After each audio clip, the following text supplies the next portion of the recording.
Chapter 407. In the dwelling at the peak of Mount Li, there were several more unconscious people today, lying between Qiu-shan-jun and Qi Jian's sleeping mattresses. Their wounds, which had been simply bandaged, were still oozing blood. The scene seemed rather bloody. Several dozen Mount Li disciples stood outside the dwelling. Bai Kai stood at the very front, one hand supporting the sect master and the other holding a sword. His face was rather pale, not only because he was a little scared of blood, but also because his emotions were in turmoil.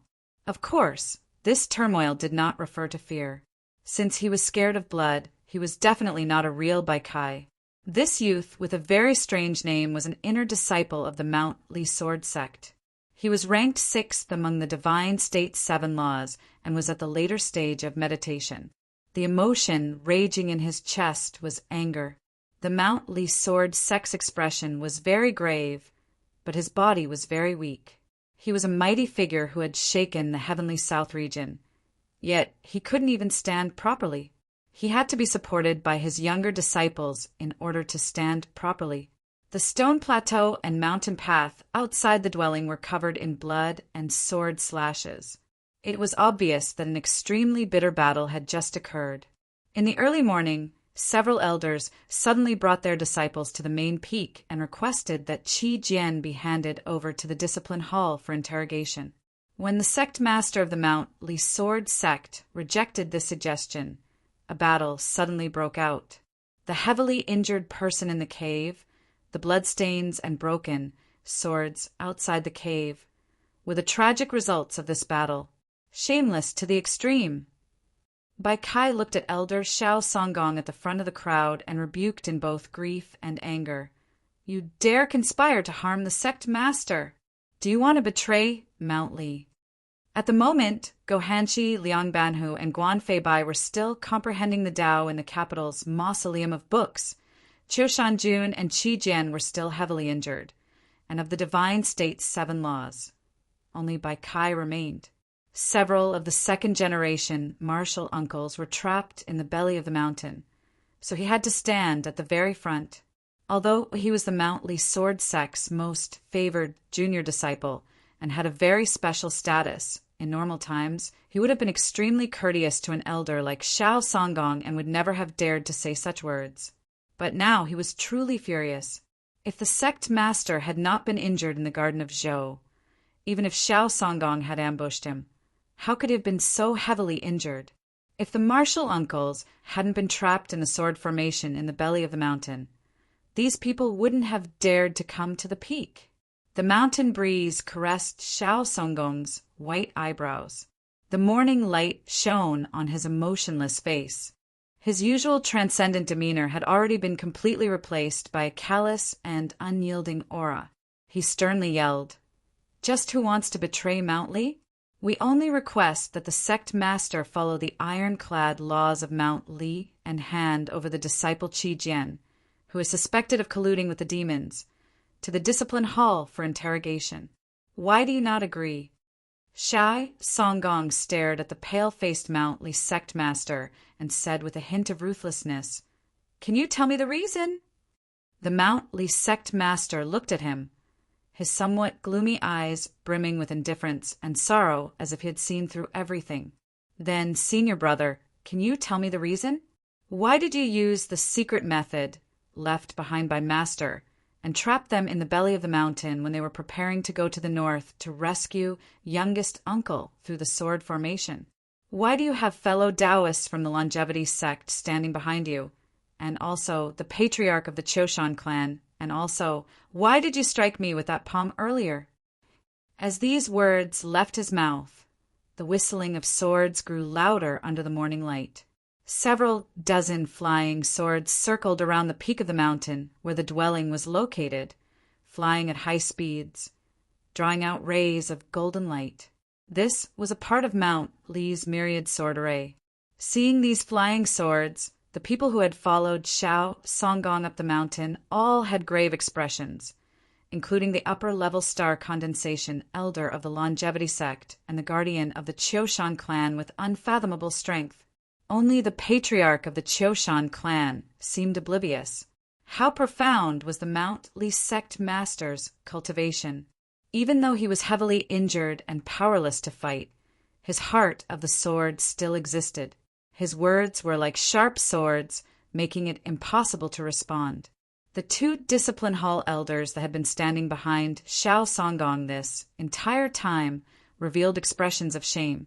Even Xiao Songgong's expression changed several times, and then he turned to the longevity sect elder. Previously, after Xiao Songgong's sneak attack had succeeded, the sect master had used the last of his sword intent to awaken a part of the myriad sword array, protecting the dwelling and simultaneously isolating the peaks of Mount Li. Several of the second-generation star condensation experts of Mount Li had been trapped in the belly of the mountain by Xiao Songgong's secret method. He did not want the disciples of the other peaks to come to their rescue, only to be injured by Xiao Songgong's faction. But at the same time, he had activated the sound amplification technique of the myriad sword's rumbling thunder, so all the words spoken on the summit could be heard by the peaks of Mount Li. If possible, Xiao Songgong naturally did not want to answer the sect master's questions. But in the current situation, if he wanted to smoothly seize authority over Mount Li and convince the masses, he had to give an extremely convincing answer. The longevity sect elder expressionlessly said, "Why? Because we suspect that you're colluding with the demons." Hearing this, the Mount Li disciples standing by the sect master's side were enraged and could not help but curse. Bai Kai was so angry that his entire face turned red, and the hand that gripped his sword began to tremble. There were even curses coming from one of the nearby mountains. The Mount Li sect master was a person of virtue and prestige. He treated all his disciples equally, and even in the entire south he was renowned for his benevolence. Yet now, this longevity sect elder was actually accusing him of colluding with the demons. How could anyone endure this? The Tensa Mountains began to boil, but at this moment, the only people present were the third-generation disciples, as well as some outer sect disciples with even lower cultivations. They simply had no way of breaking through the myriad sword array and coming to the rescue, so they could only curse. The longevity sect elder's skin was truly extremely thick. His expression did not change as he said, "Before Mount Li disciple Liang Xiaoxiao died, he accused Qi Jian of colluding with the demons, Wu Fuzhixio, and Qin Chongxing to begin a massacre in the Garden of Zhou. It was precisely because of this that Qiu Shanjun fell into a coma. As Qiu Shanjun's teacher, why have you delayed for so many days and refused to hand Qi Jian over to the discipline hall for interrogation? Just what are you trying to hide? How can people not suspect that you are also colluding with the demons? Since when did the longevity sect have the right to interfere in the matters of my Mount Li?" The Mount Li sect master looked at the longevity sect elder and said, "Don't say any nonsense about the longevity sect being the ancestral court of the South. Back then, Junior Marshal Uncle killed all the elders of the longevity sect. Do you really think that my Mount Li would listen to you? Truly naive and childish to the extreme." Hearing these words, the Tensa Mountains of Mount Li exploded with thunderous laughter. There were even some disciples who praised the sect master's assessment. Bai Kai and the other disciples even roared with laughter. Paired with the blood and swords covering the ground, the atmosphere spontaneously rose. Xiao Songgong noticed that the disciples loyal to him and the other two elders had rather uneasy expressions and couldn't help but feel regret. He thought to himself, "I was only thinking that Mount Li is a subordinate of the longevity sect, so I agreed to let the longevity sect elder accompany me. I forgot that in these 10-some years, because of Su Li, the disciples of Mount Li had no respect for the longevity sect, only hostility. No matter what, Elder Ji is still an elder of the same sect. Junior brother, you should still be a little more respectful." Xiao Songgong coldly said to the sect master, "If you don't want others to suspect that you are colluding with the demons, then hand over Qi Jian. When the time comes, I will personally apologize to you, then cut off one of my arms and seclude myself in the back of the mountain for 500 years. These words were extremely unyielding, actually causing the jeering and cursing of the peaks of Mount Li to stop. The sect master calmly gazed at Xiao Songgong and sighed, thinking to himself, if you weren't certain that I wouldn't hand over Qi Jian, you wouldn't have dared to swear such a venomous oath.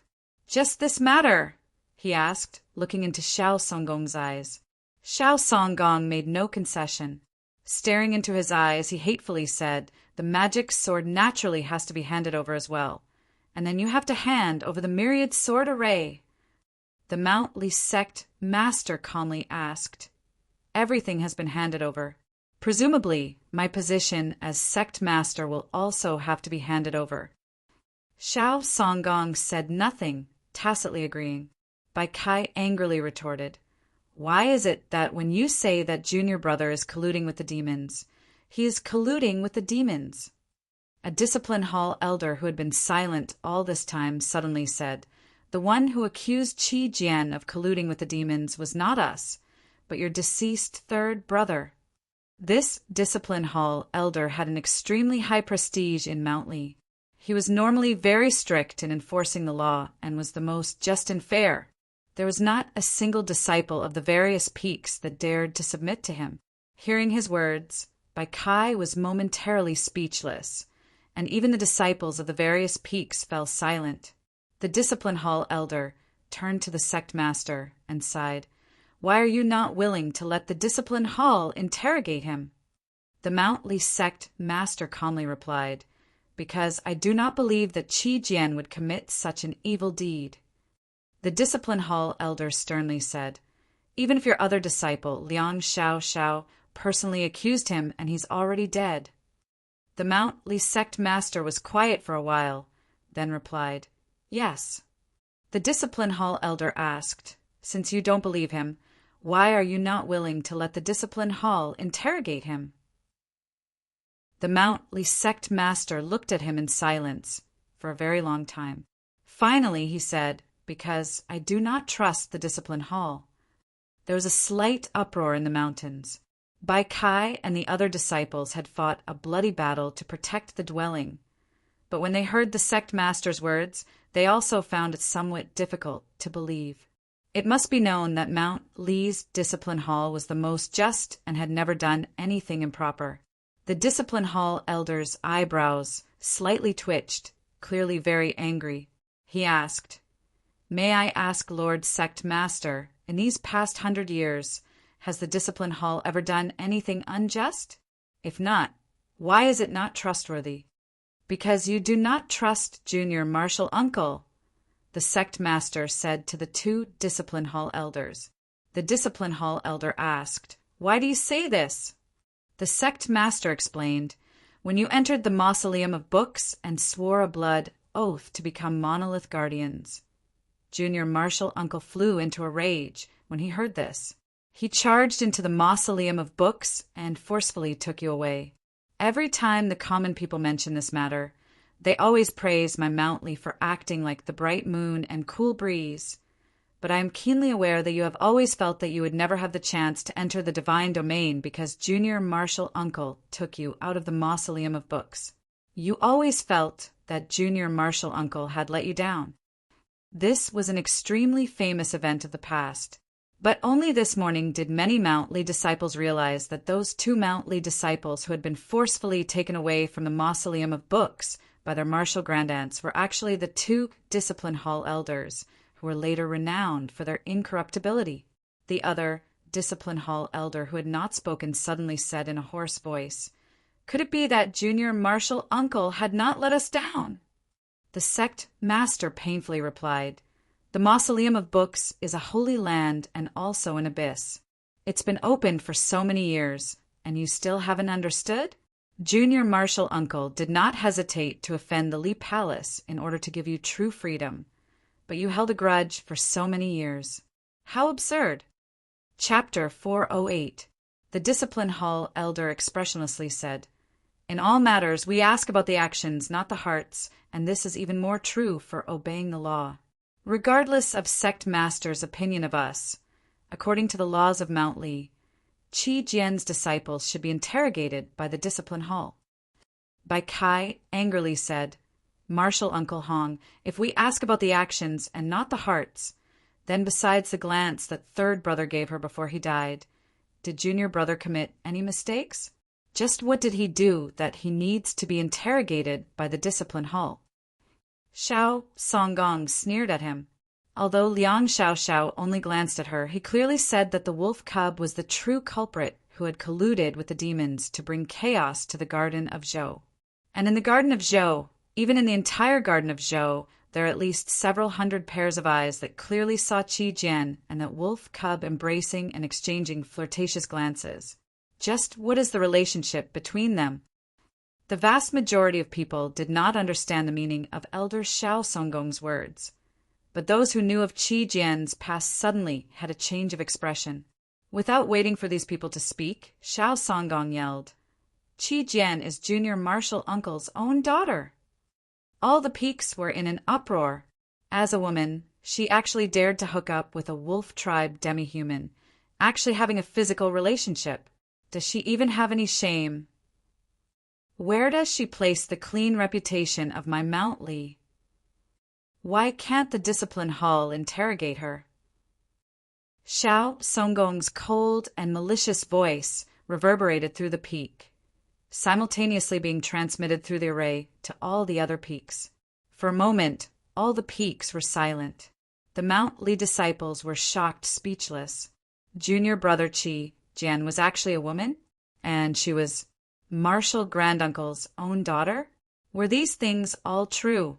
Xiao Songgong stared into the sect leader's eyes and said mockingly, "If she wasn't youngest Martial Uncle's daughter, how could you spoil her so much? Whatever she wants, you give it to her.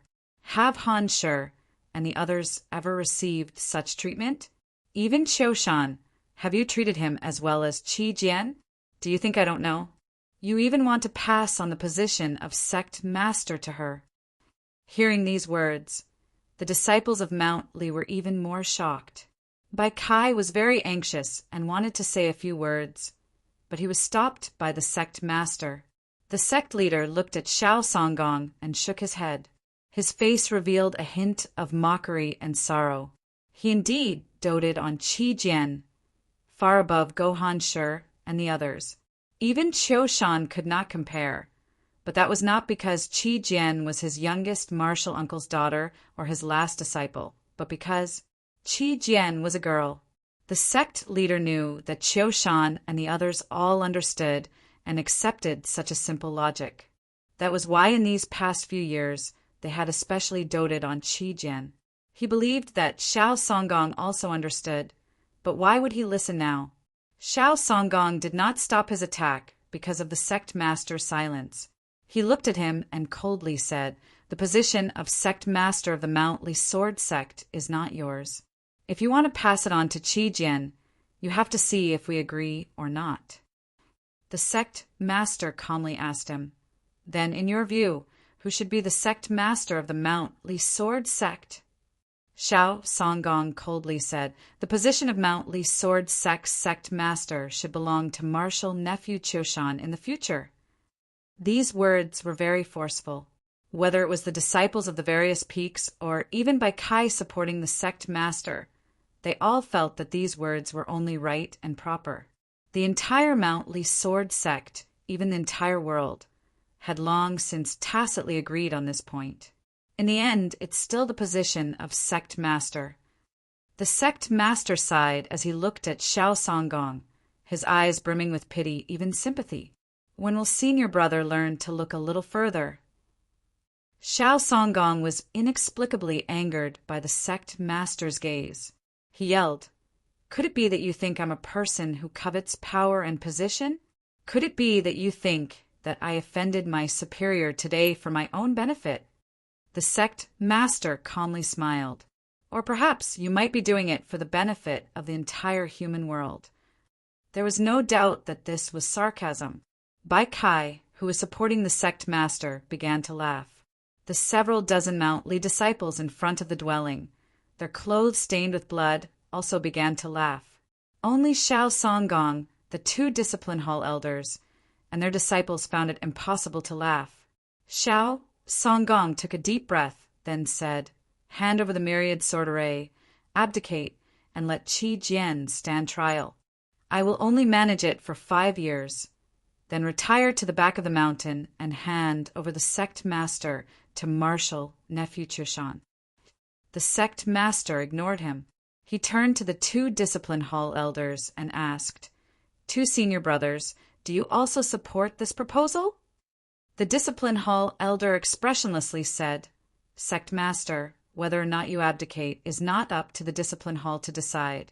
But if you insist on not handing over Qi Jian, the discipline hall will demand that you temporarily hand over your authority." The sect master calmly said, "2 senior brothers want to speak of sect rules, so I will speak of sect rules." The discipline hall elder expressionlessly said, "Sect master, please speak." Junior martial uncle is currently trapped in the north.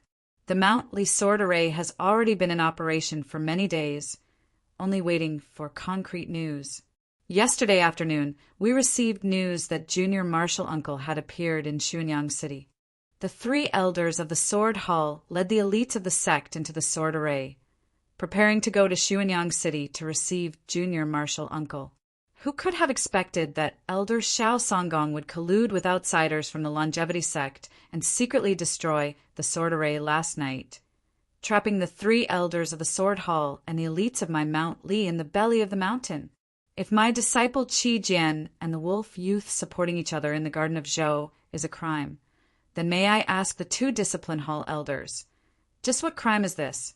The sect master looked at the 2 discipline hall elders and asked, "Right now, Junior martial uncle is heavily injured and isolated and helpless. If he were to die at the hands of those rascals, since my 2 senior brothers do not hold a grudge against Junior martial uncle because of the old matter of the mausoleum of books, shouldn't you first cripple Elder Xiao Songgong's cultivation and throw him into the discipline hall's prison?" The discipline hall elders said nothing. The sect master looked at the 2, a mocking smile on his face. Bai Kai spat on the ground in front of him, utterly shameless. After a moment of silence, the peaks of Mount Li began to resound with countless angry curses. If Su Li is my Mount Li martial uncle, then Elder Xiao Songgong's actions are naturally the great crime of betraying the mountain. A discipline hall elder suddenly said, "But if Su Li himself is guilty of the great crime of betraying the mountain, then Elder Xiao Songgong's actions are not a crime to speak of. On the contrary, they are a great merit." The Mount Li sect master slightly narrowed his eyes. He said nothing, but his ridicule was plain for all to see. Bai Kai, who was supporting him, sneered. "Fabricate, continue to fabricate. I'm afraid that not even second brother and Chen Changsheng have read the books you've written. Su Li has always been a madman," Xiao Songgong coldly said. "Back then, the person who stopped the northern expedition was him. And in these 10-odd years, the person who stopped the confluence of the north and south is also him. Just what does he want to do? He's not as old as us, and he entered the sect later than we did. If not for his good luck, why should we call him martial uncle? Just where does he want to take Mount Li? You don't care, but the disciples of Mount Li naturally do." At this point, neither Xiao Songgong nor the 2 discipline hall elders called Su Li martial uncle, but directly by his name. The people who had charged into the main peak of Mount Li had finally made clear their intentions. They wanted to use Liang Xiaoxiao's death to make trouble for Qi Jian, and ultimately use this matter to completely erase Su Li's influence from Mount Li. Of course, all of this was built on a single foundation. Su Li had to die. The next chapter should be written before 12:30. Chapter 409. The sect master indicated that Bai Kai should not support him and slowly took 2 steps forward. Separated by those several dozen bright sword glows, he gazed at those once familiar senior brothers, those somewhat familiar disciples, and those experts from the longevity sect and the Choshan clan. The corners of his lips slowly perked up into a mocking smile. For 10,000 autumns, the confluence of the north and south, for the human world, to resist the demons, These 4 words were spoken with a mocking smile, yet they were so bright and dignified. In this way, even the brightest and most dignified words or reasons should all be mocked, because these were all excuses. Was it the Pope or the Divine Empress that promised you these benefits? The sect master's gaze slowly moved over Xiao Songgong and the 2 discipline hall elders, ultimately resting on the Qiushan clan head. The Qiushan clan head slightly lowered his head in greeting, silently smiling. It was like he had no idea what sort of tense situation he was in. Yes, the confluence of the North and South, the unification of the human world, victory over the demons, these are all benefits. These are the benefits of killing Su Li. No matter how much you mock us, this is still a benefit. Xiao Songgong looked at the sect master and said, "For the future of my Mount Li Sword sect, for the well-being and happiness of the 10,000 families of the South, no matter how selfish you say we are, how can this benefit not be tempting?" The sect master fell silent for a very long time. Suddenly, he raised his right hand and took out a sword from the several dozen streams of light. This was the stream of light of the myriad sword array, and only he could so casually perform this action. Xiao Songgong said, "It seems that you still haven't thought it through." The sect master replied, "Because I still haven't thought it through. You say that junior martial uncle betrayed the sect. Just where did this crime come from? Just like Luer and Bai Kai said, if you want to fabricate something, you should make up a more plausible story." The crowd turned to Xiao Songgong and the 2 discipline hall elders. Even the Qiushan clan head and the guardian of unfathomable strength who had followed them up the mountain were the same. The summit was quiet for a very long time. Finally, the discipline hall elder said, "Su Li has gone against the flow, always obstructing the confluence of the North and South. We suspect that he is colluding with the demons." The sect master shook his head in speechlessness, then sighed, "Truly shameless." The Qiushan clan head also couldn't help but shake his head, most likely feeling that this explanation was too nonsensical. Martial uncle has fought with the demon experts for many years. Who knows how many demons have been killed by his sword? If it weren't for him, how could the demons be so well behaved in the snowy plains all these years? Today he is like a dragon swimming in the shallows, being trapped in Xuanyang City by those despicable and shameless fellows precisely because he wanted to kill the demon military advisor Black Robe, falling into the demon's encirclement and sustaining heavy injuries. The sect master looked at the discipline hall elder and said, "Those people of Xuanyang City are very shameless, but you actually say that martial uncle is colluding with the demons. This has already surpassed the boundaries of shamelessness, reaching a level that is inhuman." He said these words slowly and seriously, but his emotions were strong. The disciples of the various peaks also reacted intensely, throwing all sorts of filthy words at the main peak. It must be known that Su Li was not only their martial granduncle, but also the spirit of the entire Mount Li. He was the idol of all the young disciples. So how could they allow these elders to slander him? Xiao Songgong sneered, "It's just an act." The sect master yelled, "Senior brother, if you don't have proof, just based on these words of yours, I can expel you from Mount Li." Xiao Songgong stared into his eyes, a smile that was not a smile. "You really want proof? You must know that although that matter from back then is no longer brought up by anyone, the test paper from that year's blood test should still be hidden in the Li Palace." Hearing these words, the sect master's expression turned grave. "You, what matter are you referring to?" Xiao Songgong sneered, "There has never been an absolute secret in this world. Did Su Li think that by killing all those people by the cold pool he could conceal this matter?" The sect master's gaze became extremely sharp as he yelled, "Shut your mouth! If you dare to act recklessly, don't blame me for shattering my sword heart and using the myriad sword array to kill everyone on the mountain." Hearing these words, the people on the peaks of Mount Li couldn't help but shiver. Such a powerful killing intent, such fierce methods. Could it be that this internal strife of Mount Li would ultimately lead to such a bitter conclusion? Just what was the secret that Xiao Songgong spoke of? Could it be that these disciples aren't disciples of Mount Li? Just because you wanted to conceal that secret, they all had to die? Xiao Songgong stared at him and sneered.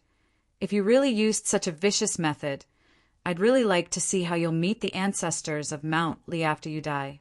I originally didn't want to expose the secret, but now that I've been forced by all of you, I have no choice but to tell the entire continent that Qi Jian is not only Su Li's daughter, she is also. He gazed at the dwelling behind the sect master and the several dozen disciples. Separated by that heavy door, he seemed to see the unconscious Qi Jian. He coldly yelled, "She is also the daughter of a demon princess." The sect master angrily yelled, "Shut your mouth!" Xiao Songgong showed no fear. With disdain he continued, "She is the daughter of Su Li and a demon princess." All the peaks of Mount Li were in an uproar, shouting and cursing incessantly. How could anyone believe this? And yet, Xiao Songgong's words still reverberated through the peaks of Mount Li. As he spoke, the voices of the peaks grew quieter and quieter. Back then, why did the longevity sect imprison that woman in the cold pool? Why did the elders have the confidence to demand that Su Li do such a great deed in order to atone for his crimes? Because Su Li had already committed a heinous crime. Xiao Songgong thought of that world-shaking event from 10-odd years ago and suddenly felt the wind on the mountains grow somewhat colder. It's just that who could have imagined that Su Li would be so daring as to kill 10-odd elders of the longevity sect for the sake of a demon girl? Just how many experts did the human world lose because of this? You actually dare to say that he couldn't have colluded with the demons? The shouting and cursing suddenly stopped, and all the peaks of Mount Li fell deathly silent. Because everyone vaguely felt that this matter might be true, they were incomparably shocked. Even the head of the Qiushan clan and the guardian couldn't help but raise their brows. Only that elder of the longevity sect was as calm as before, but his eyes flickered with cruelty and the pleasure of avenging a great vengeance.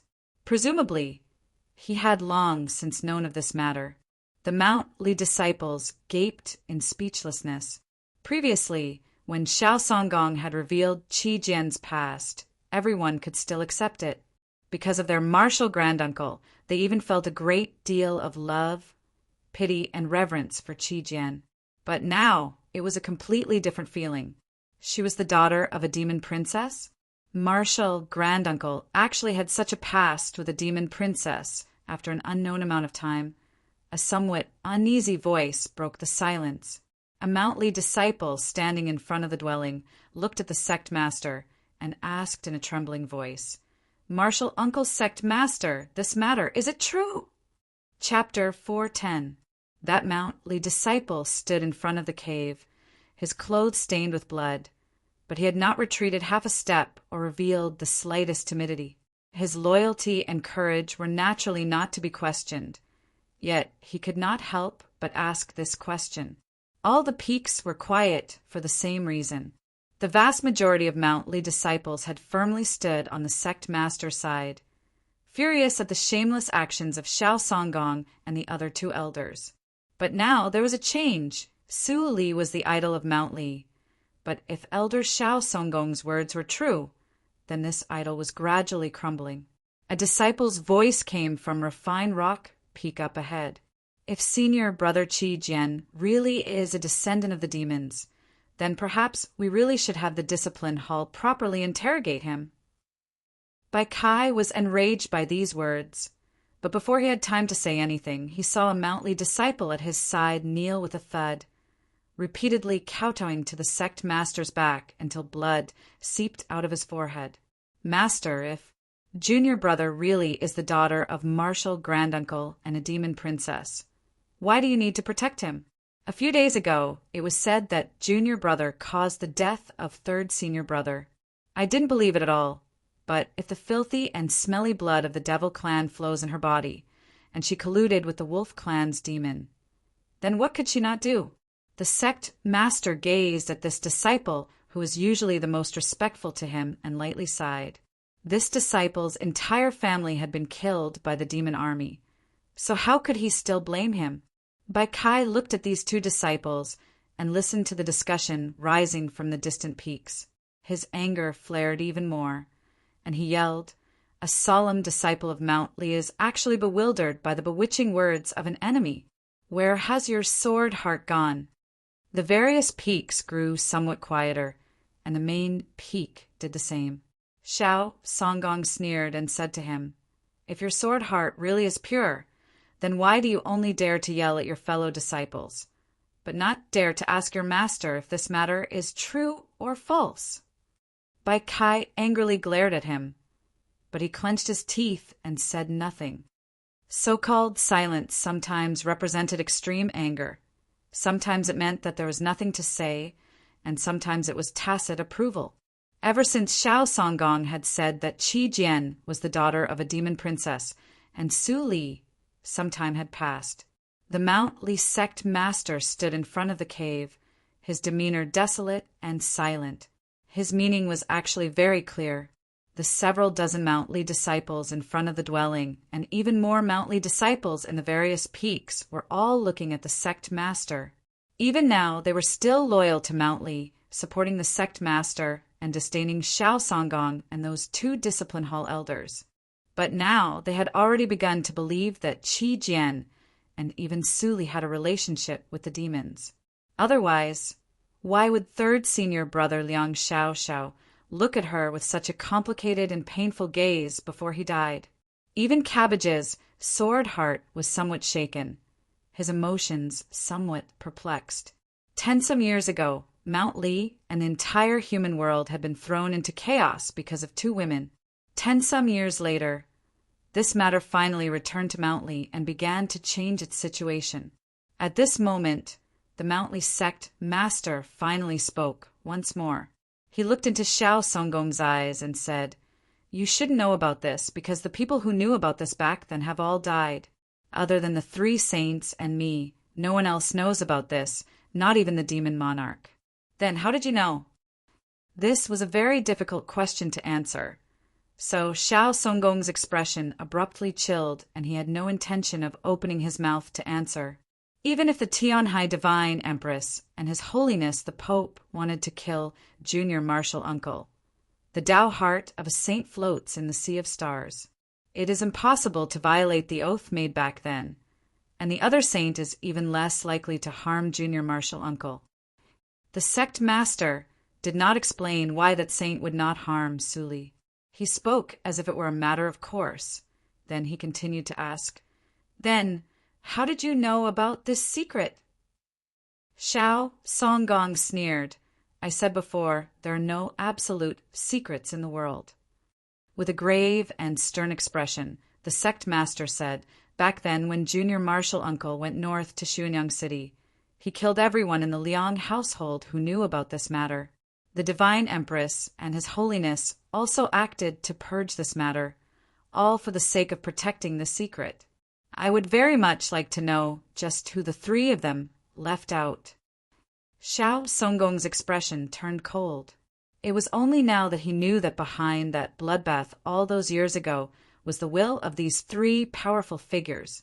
The sect master continued, "If you cannot state the source of this information, then I can only assume that it was Black Robe's doing."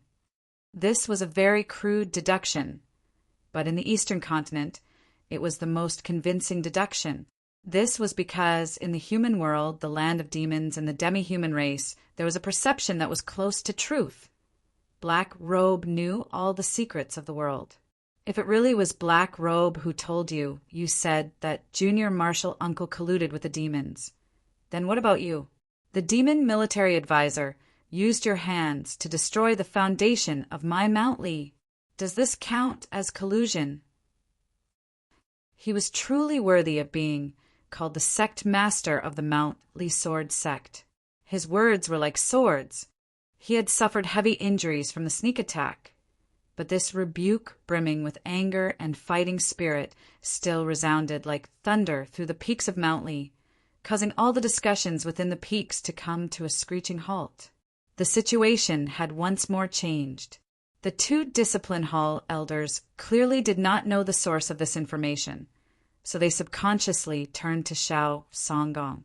Xiao Songgong finally could not endure the might of words as swords. His face slightly pale, he said, "It was Liang Xiao who left behind a will before he died." The sect master was silent upon hearing this, then said, "So it was like this." He turned to the longevity sect elder and said, "I still remember that it was you, Senior Jiang, who sent those two children to Mountley. Now that I think about it, he already knew of his past at that time." Elder Jiang was silent for a while, then said, "I don't know when he knew of his past. I also only found out about this matter when I saw the will that Shuang Huanyu secretly sent to the longevity sect." The sect master said, "Banhu clearly did not know of his past, and even more did not know of that major event that year. Xiao was slightly younger, so why did Elder Liang entrust the matter of vengeance to him?" Elder Jiang said, "Perhaps Elder Liang had already realized 10 years ago that Liang Banhu was too sincere and was far from being as ruthless and steady as his younger brother." This was indeed the case. In terms of ruthlessness and steadiness within the younger generation, who could be Liang Xiao's opponent, even if he was already dead? A young genius whose cultivation was only at ethereal opening. Yet, for the sake of sacrifice, he dared to let a saint go through the sea of bitterness. He used his own death to raise countless waves in Mountley. To deal with Chen Chongxing and Wo Fuzhixio, that was only a smokescreen, a method he used to muddy the waters. Of course, it was also something he was willing to do in passing. His true goal had always been Mountley, Su Li. Liang Xiao was keenly aware that he would never have the chance to kill Su Li in his entire life. Even if he wanted to secretly injure Qi Jian, it would be very difficult. Thus, he chose the most desperate path, using the most extreme method. He wanted to destroy Qi Jian's reputation. A matter like reputation did not require any evidence. It only required malicious guesses to destroy it. Moreover, in the eyes of the world, he was the senior brother who most doted on Qi Jian. He wanted to destroy Su Li's legend. A matter like a legend was the most sacred and dignified, yet it was also the easiest to stigmatize. This was because Su Li himself had done far too many things that could easily be stigmatized.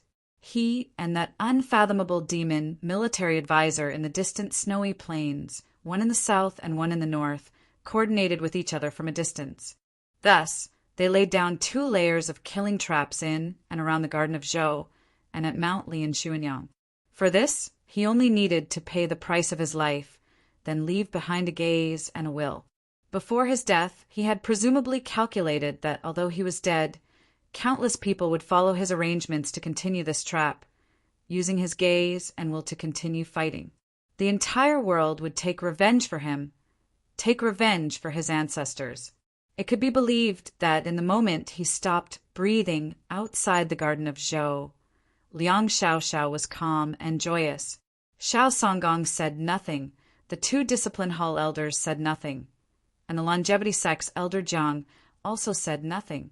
The sect master stood behind the several dozen sword glows, calmly gazing at the sword gripped in his right hand. It was impossible to tell what he was thinking. They were all experts of the present age at the upper level of star condensation. A junior like Liang Xiao could be easily killed with a wave of their hands. Yet now that they completely understood Liang Xiao's intentions and what he had done, they inexplicably felt a sense of reverence towards this already deceased junior. If they knew that Zhou Tong had once said that Liang Xiao was his best successor, perhaps they would feel the same way. In a very short amount of time, the Mount Li sect master seemed to have aged a little. He understood everything, and a faint sense of disappointment and frustration appeared in his heart. Liang Xiao had always lived in hatred since he was young, yet he even had to hide it from his own brother. Just what sort of pain was that? Why had he never noticed anything strange about him? The silence was finally broken in the next moment. The speaker was the head of the Choshan clan. In the early morning, he had followed Xiao Songgong and the others to the main peak of Mount Li. Afterwards, the head of the Choshan clan and the guardian with unfathomable cultivation had not spoken a single word, even though their positions had already made their positions clear. "This matter has to be resolved," the head of the Choshan clan warmly said to the sect master. This clan head of a prestigious clan of the south even had a smile on his face, yet his words were unyielding. Since the blood of the demons flows through Qi Jian's body, it should naturally be handed over to the discipline hall for interrogation. Sir Su Li concealing this matter is also responsible, but since he has already died in Xuanyang City, this matter will naturally be dropped. As for sect master, I think that it really is time for you to abdicate. These were all the demands that Sir Xiao Songgong had made, and the head of the Choshan clan once more reiterated them. The disciples of Mount Li on the various peaks once more grew nervous. This was an internal strife, a confrontation between two factions that had even surpassed the boundaries of Mount Li. This was a confrontation between two great factions of the south, and what they were fighting over was the position of Mount Li's sect master, the hilt of 10,000 swords that could pierce through the clouds. Up until now, not much blood had been shed. Could it be that Mount Li would really be dyed in blood today? Crucially, although these words were a reiteration, they came from the mouth of the Choshan clan head. This was even more unyielding and forceful than Xiao Songgong's just now. It was not only because of the status of the Choshan clan in the south, but also because he was Choshan Jun's father. The next chapter is to strive for 12. Chapter 411. The Choshan clan was naturally an extraordinary existence in the south, but the current Choshan clan head did not have much of a reputation. Whether in terms of cultivation or knowledge, they were all mediocre. There was even a saying in the continent that the talent of the Choshan clan had all rested on Choshan Jun alone, to the point that his father was so ordinary. Similar discussions were taking place in the capital of the great Zhou dynasty. Although divine general of the East Su Shiji was deeply trusted by the divine empress and had an extremely high status in the great Zhou army, everyone knew that this was because he had a good daughter. Compared to his daughter Su Yorong, whether in terms of talent in the art of war or intelligence, Su Shiji was eclipsed. Many people did not understand how Su Shiji and the Choshan clan head could produce Su Yorong and Choshan Jun. But this was the truth. Just like at this moment, the words of the Choshan clan head were even more powerful than those of Xiao Songgong, because he was Choshan Jun's father. In Mount Li, Choshan Jun was the most special person, even an anomaly.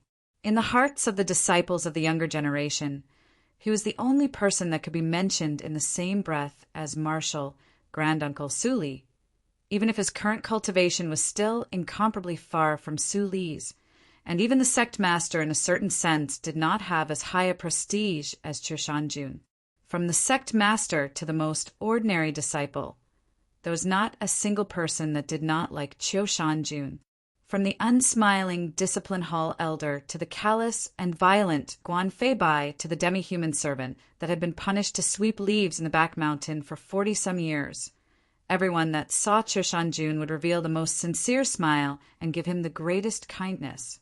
Any kindness and affection was mutual. In the 10-some years that Choshan Jun had lived in Mount Li, he had given every person that lived here enough kindness and affection. As for this so-called prestige, it was like 10,000 trickles forming a river. It was also forged from the contributions he had made to Mount Li in these 10-some years. To put it simply, he had shed blood for Mount Li, shed a lot of blood. So when the Choshan clan head spoke, all of Mount Li would quietly and earnestly listen. But at this moment, no one knew that on the sickbed in the dwelling, the right index finger of the young man that had been unconscious for several dozen days, hanging by the bedside, slightly twitched. This was originally an internal affair of the Mount Li sword sect. Logically speaking, my Choshan clan has no right to say anything. The Choshan clan head looked at the sect master, looked at the several dozen Mountly disciples in front of the dwelling, and calmly said, "But the current situation is that Sir Su Li and Qi Jian are suspected of colluding with the demons, stirring up a storm of blood within the garden of Zhou. And it is precisely because of the opening of the garden of Zhou and the infiltration of the demons that my son, Qiushan, has used up all of his essence blood. Right now he is still unconscious, and it is unknown whether he is dead or alive. I think that as his father I have the right to replace him and ask everyone in the Mountly Sword sect to do something." These words were said to the sect master and those several dozen disciples, and also to the disciples of the various peaks of Mount Li. Countless pairs of eyes fell on the tightly shut stone door of the cave with worry and anxiety. The Mount Li disciples thought to themselves, if it really was as Elder Xiao Songgong said, that all of this was a demon plot, then senior brother Liang Xiaoxiao is already dead. Could it be that eldest brother will also pay the price with his life? Could it be that Marshal Granduncle really did treat Mount Li as his private property and was determined to pass the position of sect master to Qi Jian and not to eldest brother? How could this be? If all this was true, then the Qiushan clan's anger could naturally be understood. All the peaks suddenly fell silent. Bai Kai's expression subtly changed. He knew that this was an extremely bad omen, indicating that the hearts of the people were gradually shifting. However, not even he could say anything about this, because in this entire matter, eldest brother was the most innocent person. Even now, he was still unconscious, and no one knew when he would wake up. The several dozen disciples in front of the cave also turned to the sect master, their expressions rather complex. Xiao Songgong looked at the sect master and expressionlessly said, "Hand over the myriad sword array." The discipline hall elder's voice was like steel and stone. "I must trouble sect master to hand over demon girl Qi Jian." The longevity sect's elder Jiang was calm and speechless. The Qiushan clan head calmly said, "I only want an explanation." Previously, the sect master's every word had been like swords, so now it was time for him to bear the rain of swords. These words that pressed him step by step, the hesitation on the faces of the several dozen disciples behind him, and the silence of all the peaks, all of these were swords. Borrowing Liang Xiaoxiao's book and Qiushan's name, the myriad swords returned to their positions, the change of dynasties, the longevity sect regaining control of the south, the Qiushan clan advancing north, the confluence of north and south, the unification of the world. This was truly a magnificent and beautiful picture. As the sect master thought of these scenes, a bitter smile appeared on his face. Xiao Songgong was simply not prepared to give his opponents too much time to think. Looking at the several dozen Mountly disciples in front of the cave, he harshly yelled, "Your eldest brother was harmed by the demon's scheme." For the sake of the cultivators in the garden of Zhou, he did not hesitate to consume his essence blood in order to reopen the garden of Zhou. As a result, he was heavily injured and fell unconscious. Could it be that you want to do something that pleases your enemies and grieves your own? Hurry up and put down the swords in your hands. Otherwise, when your eldest brother wakes up and sees the main peak of Mount Li flowing with rivers of blood and disciples killing each other, just how painful would that be? His words were all imbued with true essence, like countless swords. Although the majority of them had been weakened by the several dozen sword glows protecting the cave, the sharpness of his words still remained. The expressions on the faces of the Mount Li disciples became more and more conflicted. Some people subconsciously lowered their swords, while even more people looked at the sect master, hesitating, waiting for the sect master's final decision. Seeing this scene, Xiao Songgong cursed several times in the depths of his heart. Clenching his teeth, he used his last resort and transmitted to the peaks of Mount Li, "Today I violated the rules of the sect, intruded on the main peak, and disrespected the sect master. As long as the sect master is willing to abdicate the position of sect master and hand over the witch Qi Jian, I will not accept the position of sect master for 5 years, to prove that I do not have any greedy intentions." I will also bind myself and beg for forgiveness." With these words, the peaks were in an uproar.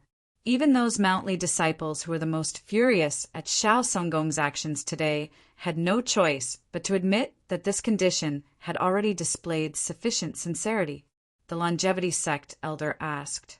Then the position of sect master. Who should take it? After a moment of silence, Xiao Songgong replied, "The disciples trapped in the sword array probably have their own opinions, but in my opinion it should still be Qiushan." The longevity sect elder smiled. "Isn't he too young?" Xiao Songgong said no more. The Qiushan clan head also said nothing, only indifferently smiled.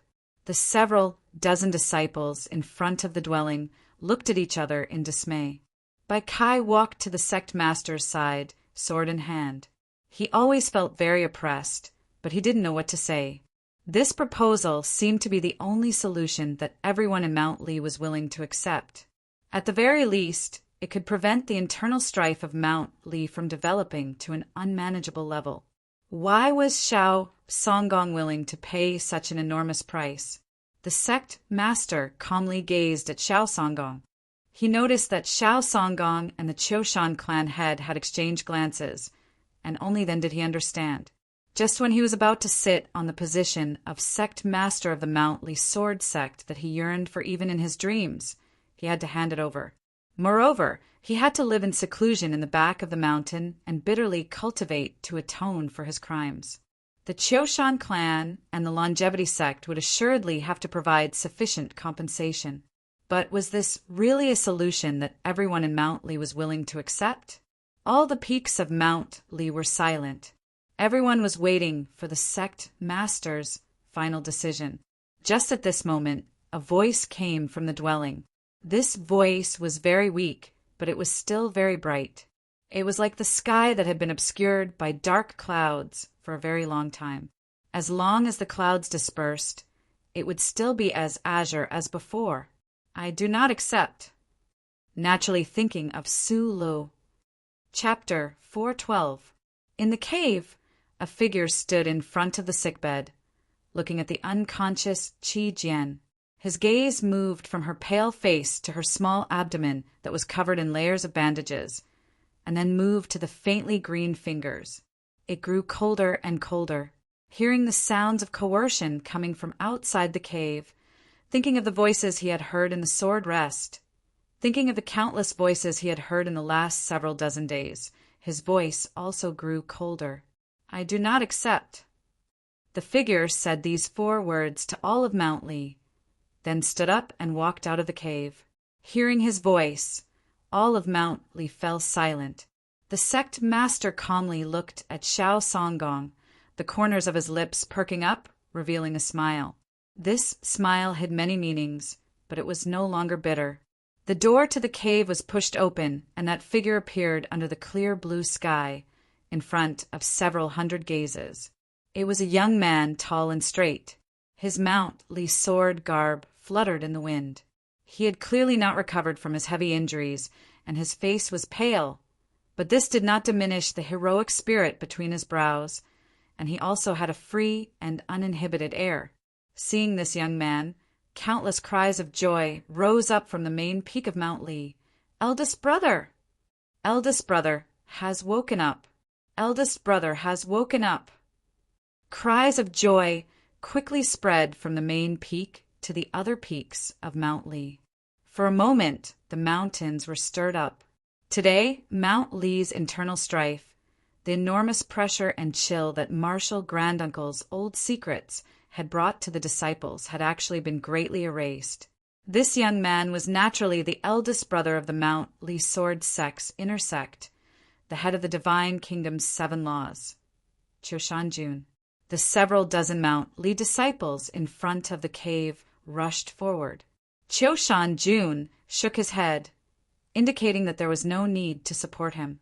He slowly walked to the front of the steps and first bowed to the sect master, then looked at the people outside the sword glows. His eyes were calm, and even when he saw his own father, he was not moved in the slightest. Seeing Qiushan Jun wake up, everyone had different emotions, but the majority were mostly pleasantly surprised. Even Xiao Songgong and the two discipline hall elders were not too vigilant. The Qiushan clan head saw this scene and confirmed the prestige his son had in the hearts of the younger generation of Mount Li. His eyes grew even brighter, and he lightly stroked his short beard. Without waiting for Qiushan Jun to speak, Xiao Songgong spoke first. "Martial nephew Qiushan, you have been unconscious for dozens of days and nights. You should not know what happened. Please wait for a moment. Do not misunderstand." At this moment, in front of the immortals' cave at the summit of Mount Li, swords were broken and blood was spilling. The scene looked abnormally bloody. Anyone could imagine that when Qiushan Jun woke up and saw the scene, he would naturally think that Xiao Songgong and the others were trying to force him to abdicate, which was why he had said those 4 words before. Xiao Songgong and the others thought that once they explained the current situation, Qiushan Jun would naturally know what to do. No matter what, Xiao Songgong and the others wanted to obtain Qiushan Jun's support. This was because in this internal strife of Mount Li, the Qiushan clan was one of the 2 great helpers of their faction. Moreover, Qiushan Jun's position in the hearts of the younger generation of Mount Li disciples was of the utmost importance in ending this internal strife and helping them take complete control of the situation. After a moment of silence, Qiushan Jun said, "Martial uncle, please speak." Bai Kai couldn't help but feel anxious. He wanted to say something to his senior apprentice brother. Unexpectedly, the sect master stopped him. He even placed the sword in his hand back into the sword glow in front of the cave. The joy of seeing eldest brother wake up gradually faded. All the peaks fell silent. Everyone once more listened to Xiao Songgong narrate what had happened in the garden of Zhou, what Suli had done. Elder Xiao Songgong's voice resounded in front of the cave. Qiushan Jun said nothing, no emotion visible on his pale face, but his right hand that hung at his side began to tremble. It was a sign of rage, of uncontrollable rage. Many people noticed this detail and grew more and more nervous. Bai Kai was even sadder to the extreme. He thought to himself, "What should I do next? How can I become enemies with eldest brother?" Xiao Songgong finished his words. After a moment of silence, Qiushan Jun asked, "Martial uncle, in your opinion, how should this matter be handled?" Hearing this, the last unease in the hearts of Xiao Songgong and the others was completely dispelled. The elder of the discipline hall said harmoniously, "We have already decided that Qi Jian will be handed over to the discipline hall for trial, and the sect leader will temporarily abdicate. Since you have woken up, of course you will be the sect leader." The elder, surnamed Jiang from the longevity sect, added, "Zhexiu and Qin Changshen, who colluded with Qi Jian, should be punished. The longevity sect and Holy Maiden Peak will jointly write a letter to the Li Palace. The Pope must also give an explanation." Xiao Songgong looked at him and said, "Martial nephew didn't know the specific situation before, so he misunderstood and said those 4 words in the cave. Now you should know what you should do." Countless pairs of eyes fell on Qiushan Jun. People could guess what he would choose. Because the accusations of Xiao Songgong and the others were true, Qi Jian really was the daughter of Su Li and the Demon Princess. In order to prevent the internal strife of Mount Li from continuing to bleed, Qiushan Jun might struggle in pain, but he would assuredly make a swift decision. This was the magnanimity that a person who wished to accomplish great things had to possess, and the entire continent knew that even when he was a child, Qiushan Jun's actions were very magnanimous, very majestic. He would assuredly make the choice that most suited Mount Li's interests, most conformed to the righteous path of the human world. Humans and demons could not coexist. Before this, what did the so-called kindness of a teacher, the kindness of teaching skills, count for? The Qiushan clan had calmly gazed at his son, his heart filled with extreme pride. The youngest star condensation cultivator in history, the youngest sect master of the Mount Li sword sect in history, and in a few more years he would be the youngest sect master of the longevity sect in history, and in a few more years he would naturally be the youngest saint in history. In the long river of history, who could be more outstanding than his own son? His pride didn't just come from this. It also came from Qiu Shanjun's performance in this matter. He believed that just like Liang Xiaoxiao's death, Qiu Shanjun's coma and awakening were also perfect arrangements. Qiu Shanjun's coma was very timely, and his awakening was even more timely. When he was unconscious, he had jumped out of the internal strife of Mount Li. When he awoke, the strife had already come to an end.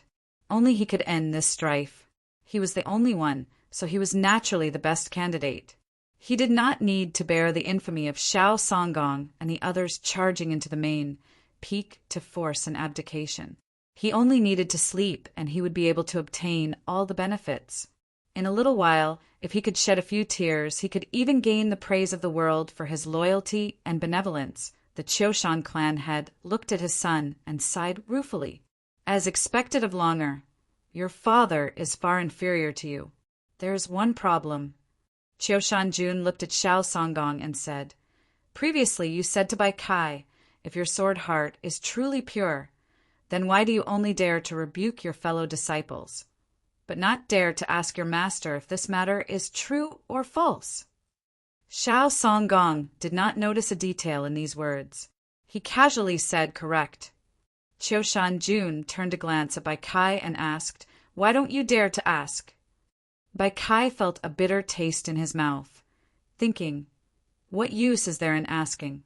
Qiu Shanjun turned to the sect master and asked, "Master, what martial uncle said, is it true?" Bai Kai was extremely distressed, thinking, "Senior brother, why must you force the sect master into desperate straits?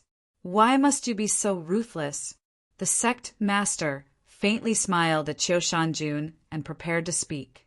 Xiao Songgong suddenly felt that something was wrong and sternly yelled, "You must swear on the ancestors of Mount Li that you cannot lie. Tell Qiu Shan, is Qi Jian really the son of a demon princess?" The sect master sighed at Qiu Shanjun. This matter is true. The meaning of these words was very clear. This matter was true, but everything else was naturally not. Xiao Songgong did not care about these things. As long as the sect master admitted this point, it was fine. He instantly relaxed. The Qiushan clan had looked at the scene in front of the dwelling and suddenly felt that something was wrong. Yes, both the sect master and Qiu Shanjun had appeared too calm. "What are you still doing here?" Qiu Shanjun calmly said to Bai Kai, "Quickly help the sect master in to rest." The mountain was quiet. Everyone was rather perplexed, not understanding what this meant. Even Bai Kai stared blankly for a moment before coming to his senses. Following his orders, he helped the sect master into the dwelling. Before entering the dwelling, the sect master said, "Handle it well." Qiu Shanjun replied, "Master, be at ease." After saying this, he extended his hand and plucked the sword that belonged to him from the several dozen sword glows in front of the dwelling. It was the sword called Anailin. Seeing this scene, everyone finally realized that at some point the sect master had given him the myriad sword array of Mount Li. Elder Xiao Songgong looked at Qiu Shanjun, his expression gradually growing solemn. "You're done asking?" Qiu Shanjun replied, "Yes, I'm done asking." Xiao Songgong took a deep breath and said, "And then?"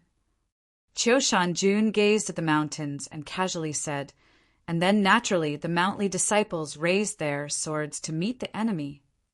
Xiao Songgong's expression became abnormally ugly.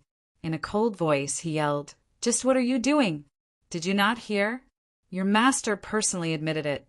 Qi Jian's mother was a demon princess." Qiu Shanjun raised his sword and looked at Xiao Songgong and those powerful enemies. "So what? Today I naturally thought of the Qing Emperor, but today I didn't." Chapter 413. These words silenced all the peaks. Qiu Shanjun looked at the crowd and said, "Just what sort of person is martial granduncle? Let alone having an affair with that demon princess. What does it matter if you marry her into Mount Li?" Xiao Songgong was enraged. thinking, what sort of absurd words are these? Even those Mount Li disciples felt that the words of their beloved eldest brother were completely unreasonable. Qiushan Jun could naturally sense the mood in front of the dwelling. Martial granduncle marrying a demon princess. Would it harm the interests of the human race? If it doesn't affect them in the slightest, what sort of sin is this? In my view, it's the human race that has gained the greatest advantage. Some people in the peaks were indignant and loudly yelled, "Humans and demons cannot coexist. How can they marry each other?" Xiao Songgong's complexion was also ashen. Truly absurd to the extreme. The so-called absurd is just a matter that a normal person would not dare to do, a path that they would not dare to walk. Qiushan Jun expressionlessly said to Xiao Songgong, "My Mount Li sword sect, from the founding ancestor to martial granduncle, has always dared to do things that no one in the world dares to do. Only then can we achieve merits that no one in the world dares to achieve. If you say it's absurd, then it's absurd." Then he turned to the Mount Li disciples and harshly yelled, "Martial granduncle dared to kill the demon emperor and dared to marry a demon princess. This is the spirit and boldness of Mount Li. As disciples of Mount Li, not only do you not feel elated, you are dejected and your sword hearts are unstable. How can you be worthy of the demeanor of my Mount Li? Truly disappointing me to the extreme." His words were like a sword falling from a cliff and stirring up the wind. Borrowing the sound transmission array of the myriad sword array, his words resounded through the peaks and fell into the hearts of all the Mount Li disciples. Like a bell, they all woke up. The common people all said that the sword came from Mount Li. The sword was sharp. The spirit and boldness of Mount Li, the demeanor of Mount Li, all lay in the word sharp. Before the cold sword, what sort of rules were there? What sort of reason was there? What sort of absurdity was there to care about? What Mount Li spoke of was the righteous path of sword intent. It would not be bound by those rotten frameworks. Bai Kai was extremely excited, thinking to himself, "Eldest brother truly is eldest brother. Once he wakes up, he causes all of Mount Li to wake up once more." Countless disciples thought back to their previous hesitation, even their thoughts of compromise, and couldn't help but feel ashamed, even sweating profusely. The Qiushan clan head gazed at his son, who had used only a few words to make Mount Li quiet and somber once more. He gazed at those sword glows flashing across his pale face, and his emotions became extremely complex. His expression gradually grew grave and stern, and then he glanced at the guardian at his side. He didn't know what Qiushan Jun was going to do or why, but he had to make some preparations. The mood of Xiao Songgong and the others became heavy. They had no choice but to start preparing for the following negotiations. However, the speed of development exceeded everyone's expectations because Qiushan Jun was not prepared to negotiate with them at all. Qiushan Jun raised his left hand and lightly pointed at the dozens of sword lights outside the cave. With a light clap, a sword will emerge from his fingertip and pierced a small sword of simple and unadorned style in the sword light. The small sword suddenly left the sword light and flew up into the azure sky above the peak of Mount Li. Everyone already knew that the Mount Li sect master had long ago secretly passed on the myriad sword array to Qiushan Jun. From this perspective, Xiao Songgong and the others had previously accused the sect master of wanting to pass the position of sect master to Qi Jian and not to Qiushan Jun. This had already become a joke, but they still had not expected that Qiushan Jun could actually control that small, simple sword, the sect master's commanding sword. Xiao Songgong's expression suddenly changed. With a roar, the sword at his waist unsheathed, wanting to stop that small sword from flying off the peak. However, Qiushan Jun had long since been prepared. With a wave of his sleeves, several dozen sword glows left the cave and shot straight at Xiao Songgong. These several dozen sword glows were a part of Mount Li's most powerful myriad sword array. Their might was unimaginably dreadful. Xiao Songgong's liver and guts went cold. How could he still care about stopping that small sword? Withdrawing his sword, he rushed to meet it. Clang, clang, clang, clang, clang.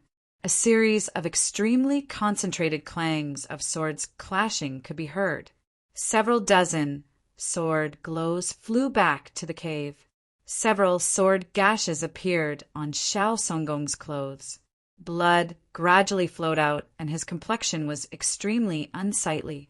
Even though he was the most senior elder of Mount Li, his cultivation had long since reached the upper level of star condensation, and back in the palace in the capital, he was only slightly inferior to a legendary demi-human general like Jin Yilu. He was still no match for Mount Li's myriad sword array.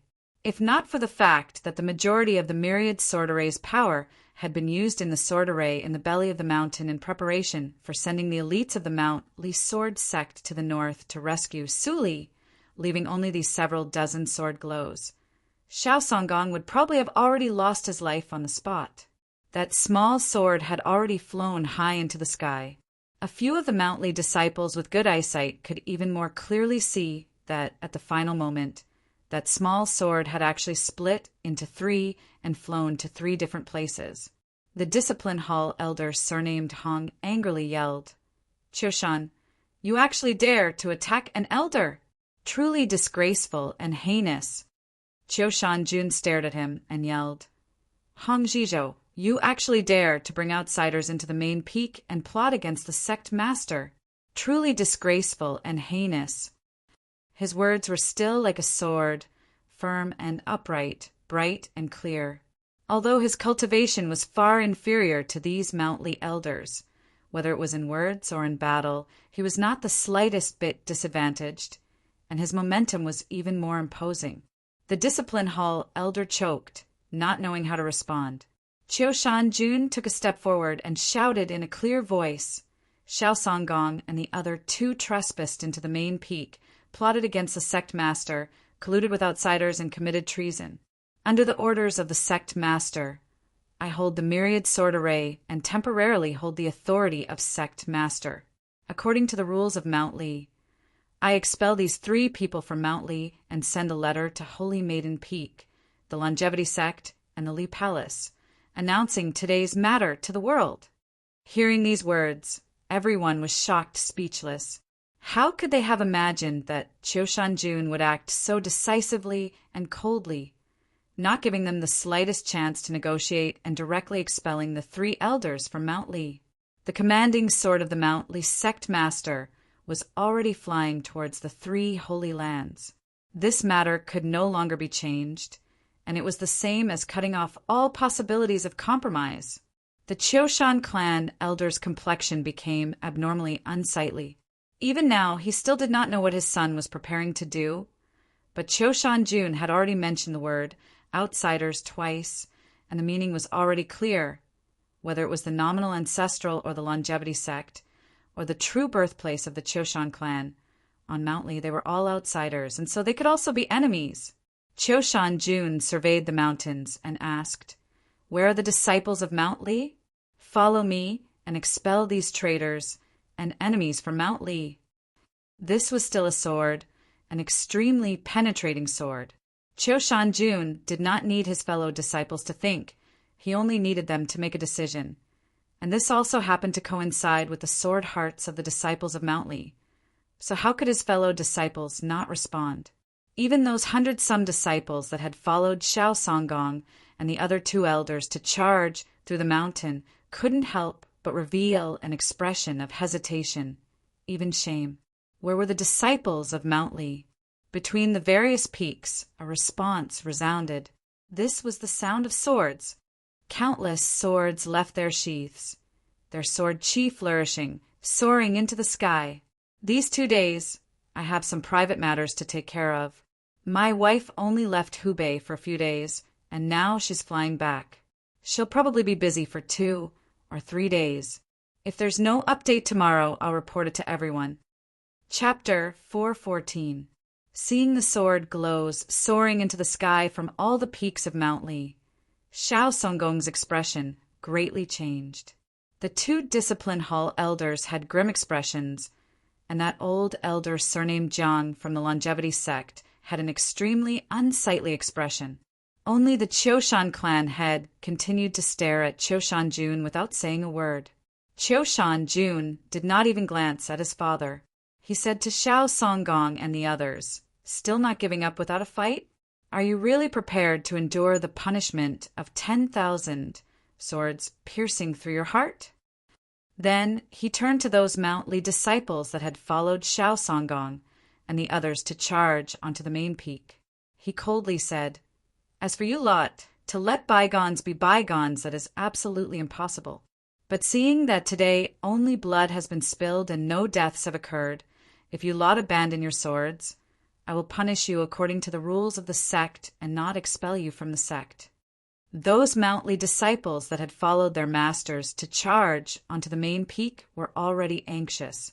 When Qiushan Jun appeared and even unyieldingly stood on the sect master side, they were already beginning to show signs of hesitation. Now that they heard these words, they began to struggle even more fiercely. Xiao Songgong laughed from extreme anger. Gripping his long sword, he looked at Qiushan Jun and said, "Truly absurd to the extreme! Even if everyone in the world knows that in the future the Mount Li sword sect will inevitably fall under your control, you're not even 20 years old right now. As a third-generation disciple, you actually dare to disrespect us elders. Actually dare to attack me. In these past few years, my Mount Li sword sect has truly been led down the evil path by Su Li." Qiushan Jun looked at him and seriously said, "Evil people do not walk the righteous path. So how can a righteous person walk the evil path?" Xiao Songgong was even more enraged. He harshly yelled, "Previously, your master used the sword array to seal off the paths between the peaks precisely because he didn't want the disciples of the peaks to die under our swords. If you dare to use the myriad sword array to attack us, how many people from the peaks of Mount Li will die today? Do you really want my Mount Li sword sect to be destroyed by internal strife?" Hearing these words, the sword glows between the peaks slightly froze. Bai Kai and the other Mount Li disciples turned to Qiushan Jun, their gazes filled with unease because they clearly understood that what Xiao Songgong said was correct. The Mount Li sword sect's most powerful sword hall elites were currently completely trapped in the sword array in the belly of the mountain. Although the Mount Li disciples supporting the sect master and Qiushan Jun were numerous, in terms of battle prowess, they were far inferior to Xiao Songgong and the other two second-generation elders with deep cultivations. This was not even considering the fact that the longevity sect elder had accompanied them to Mount Li today, as well as the Qiushan clan head and the Qiushan clan guardian of unfathomable cultivation. It must be known that the vast majority of the myriad sword array's power was used to lay down the teleportation sword array.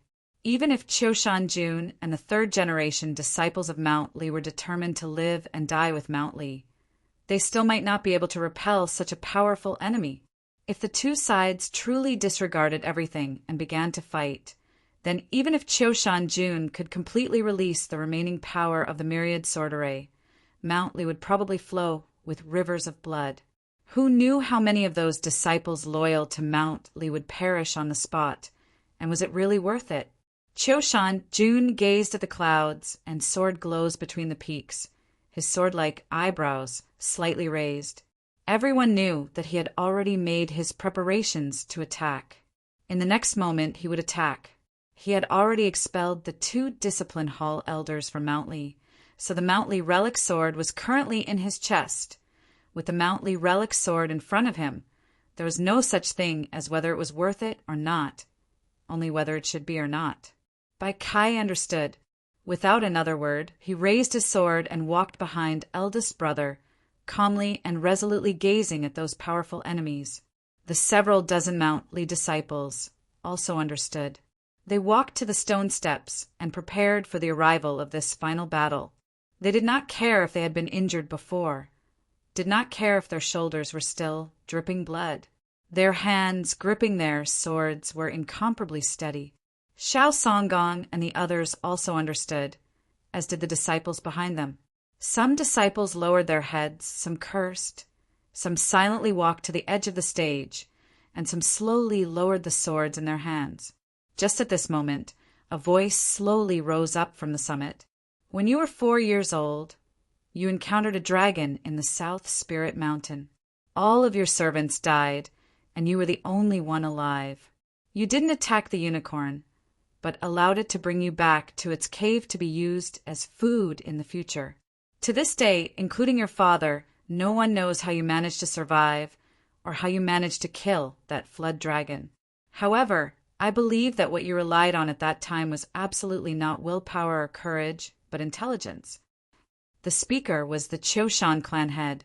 He impassively looked at Choshan-jun and said, I did not expect that the current you would actually be taught by your master and Su Li into a person who believes in the bravery of a common man. This truly makes me very disappointed, and I even somewhat regret sending you to Mount Li back then. Choshan-jun said nothing, only calmly gazed at him. The Choshan clan head shook his head. Your awakening should have been an extremely good thing, whether it was for you or for the entire Mount Li sword sect, because only you could prevent the destruction of Mount Li. But in the end, what did you do? If you are thinking about the kindness between master and disciple, I can clearly tell you that neither the Longevity sect, the Choshan clan, nor even the Divine Empress has any intention of letting your master die. We only believe that because of Su Li and Qi Jian, he is no longer suitable to hold the position of sect master of the Mount Li sword sect. However, there is assuredly a place for him in the Longevity sect's Council of Elders. Mount Li only needs to clearly recognize Su Li's crimes, and then it can welcome a brand new and beautiful future. Why not? The Choshan clan head's voice gradually became unyielding and cold. I am your father, and the entire continent is well aware that everything I do is for your sake. Do you not understand? No matter how much of a genius you are, succeeding in star condensation before the age of 20, today's matter has far-reaching implications. How could you possibly resolve it? Choshan-jun calmly gazed at him, then suddenly asked, Father, just what do you want to do for me? The Choshan clan had replied, We want to completely remove Su Li and his shadow from Mount Li. Choshan-jun asked, Why must you do this? The Choshan clan had expressionlessly replied, Only by doing this can we ensure that Mount Li will be clean when it reaches your hands. After a moment of silence, Choshan-jun replied, Father, you know that I am not this sort of person. The Choshan clan had replied, Yes, if you are not willing, let alone Mount Li, you don't even want the world. But you must be clear about one thing. Su Li will inevitably die in Xuanyang City. If you want Mount Li to remain as powerful as it was in the past, you should bring out a true resolution and face this reality squarely. Choshan-jun calmly replied, So I should hand over junior brother, ask the sect master to abdicate and myself succeed. Only in this way can I avoid internal strife in Mount Li, preserve my strength, and scheme for the future and all ages. The Choshan clan had harshly asked, Is this not right? If it is necessary to ignore reality in order to face reality squarely, then it is better to ignore this kind of reality, because in the following days no one will be able to ignore every decision they make. They will definitely feel regret in their hearts. Choshan-jun looked at his father and the 4 elders and said, You are already old and can live a little more realistically, but we are still young. If we survive, there will inevitably be endless years waiting for us. I do not want to think of today and the years to come and feel regret and pain, so I will not act according to your methods. You are already old, we are still young. Their minds could not be linked, so their methods were naturally different. Hearing eldest brother's calm and firm voice, many Mount Li disciples suddenly felt like a clear spring had descended from the heavens. Their eyes became slightly moist, but their sword hearts were washed clear and bright. The Choshan clan had looked at his son, his emotions abnormally complex to an unimaginable degree. He was proud but also sad, proud but also angry. For the sake of today's chaos in Mount Li, Choshan-jun The longevity sect and many other experts of the South had planned for such a long time. How could they allow it to fail because of a young man? Yes, Choshan-jun was the son he was most proud of, the future of the Choshan clan. But it must be known that this was not the matter of Choshan-jun alone. This was the matter of the Choshan clan for 1,000 years. Ultimately, he made his decision. He looked at Choshan-jun and expressionlessly said heaven and earth. These were two very common words. But with the appearance of these two words, the mountains suddenly fell silent. Even those sword glows dimmed somewhat, because everyone had already guessed at which scripture the Choshan clan head had spoken of heaven and earth came from. It was the opening verse of an extremely famous scripture in the Taoist scriptures of the Orthodoxy. Heaven and earth, and then father and son. This was the supreme principle of nature, the ethics of the human world. No one could resist it. It's too tiring, all kinds of discomfort. It's good that I can write it, and the quality is also pretty good. Chapter 415. Everyone stared at Choshan-jun, waiting for his reply. Answer, father and son, or remain silent. If he remained silent, then he would become a rebellious and unfilial son. Bai Kai's face was completely red. He knew how much pain eldest brother was in at this moment. Xiao Songgong indifferently said to Choshan-jun, "Could it be that you really dare to attack your own father?" The eyes of the longevity sect elder revealed a mocking and pitying expression. Yes, even if Choshan-jun had calculated every possibility, was decisive in killing, held the myriad sword array in his hand, and dared to burn precious jade, could he still dare to kill his own father? Choshan-jun was very quiet, gazing at the distant mountains. After a very long time, he finally withdrew his gaze and turned to his father, giving him a proper bow. Then he said two words, father and son. A gentle wind blew through the mountains, like a helpless sigh. Cutting off one's robe could sever friendship. Cutting off one's mat could sever friendship. But even if one truly cut off all the flesh on one's body, it would still be impossible to sever one of the most powerful relationships in the world, bloodline. Choshan-jun was perfect, possessing great wisdom and courage, a man of great benevolence. How could he commit such an unfilial act? How could he attack his own father? The Choshan clan had gazed at Choshan-jun, his emotions somewhat complex. Everyone says that you have the bloodline of a true dragon rarely seen in 1,000 years. But who remembers that the blood flowing in your body is the blood of my Choshan clan? Fortunately, you haven't forgotten. Choshan-jun said nothing, calmly gazing at him. For some reason, his eyes made one's heart palpitate. The Choshan clan had an extremely bad feeling. Not wanting any further changes, he hurriedly said, "Since you don't want to become a rebellious person, then quickly remove the myriad sword array." Choshan-jun was quiet for a time, then said, "Father, you might have misunderstood my meaning." The crowd was rather astonished, thinking the Choshan clan head spoke of heaven and earth, and you responded to father and son. This means that you know that you can't contend against the word morals. Is there any other way? Choshan-jun looked at the Choshan clan head and asked, "A benevolent father and a filial son. I must respect my father, but father, shouldn't you love your son?" The Choshan clan head's complexion was somewhat unsightly as he shouted, "Where did this nonsense come from?" Everyone knew that although Choshan-jun spent many years studying the sword at Mount Lee, the Choshan clan head regarded him as a precious treasure. No matter what request Choshan-jun had, the Choshan clan head would completely comply. Even the Choshan clan had taken great care of the disciples of Mount Lee over the years. In terms of love and protection, the Choshan clan head could be said to be a perfect father. Choshan-jun looked at his father and continued, "Yes, in these past few years, father has helped me deal with many matters, helped me arrange many paths, whether it was sending me to Mount Lee back then, or having me and Marshall, granduncle, accidentally meet in the mountain stream. If everything had developed according to father's plans, then in the future, the Mountly Sword sect would inevitably be mine, and perhaps the Longevity sect would also be mine, and then I would become the youngest saint.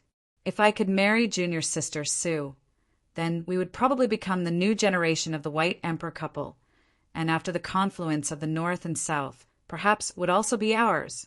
For this reason, you took advantage of the time when I was fighting over the key to the Garden of Zhou to persuade the elders of the South to go to the capital and propose marriage.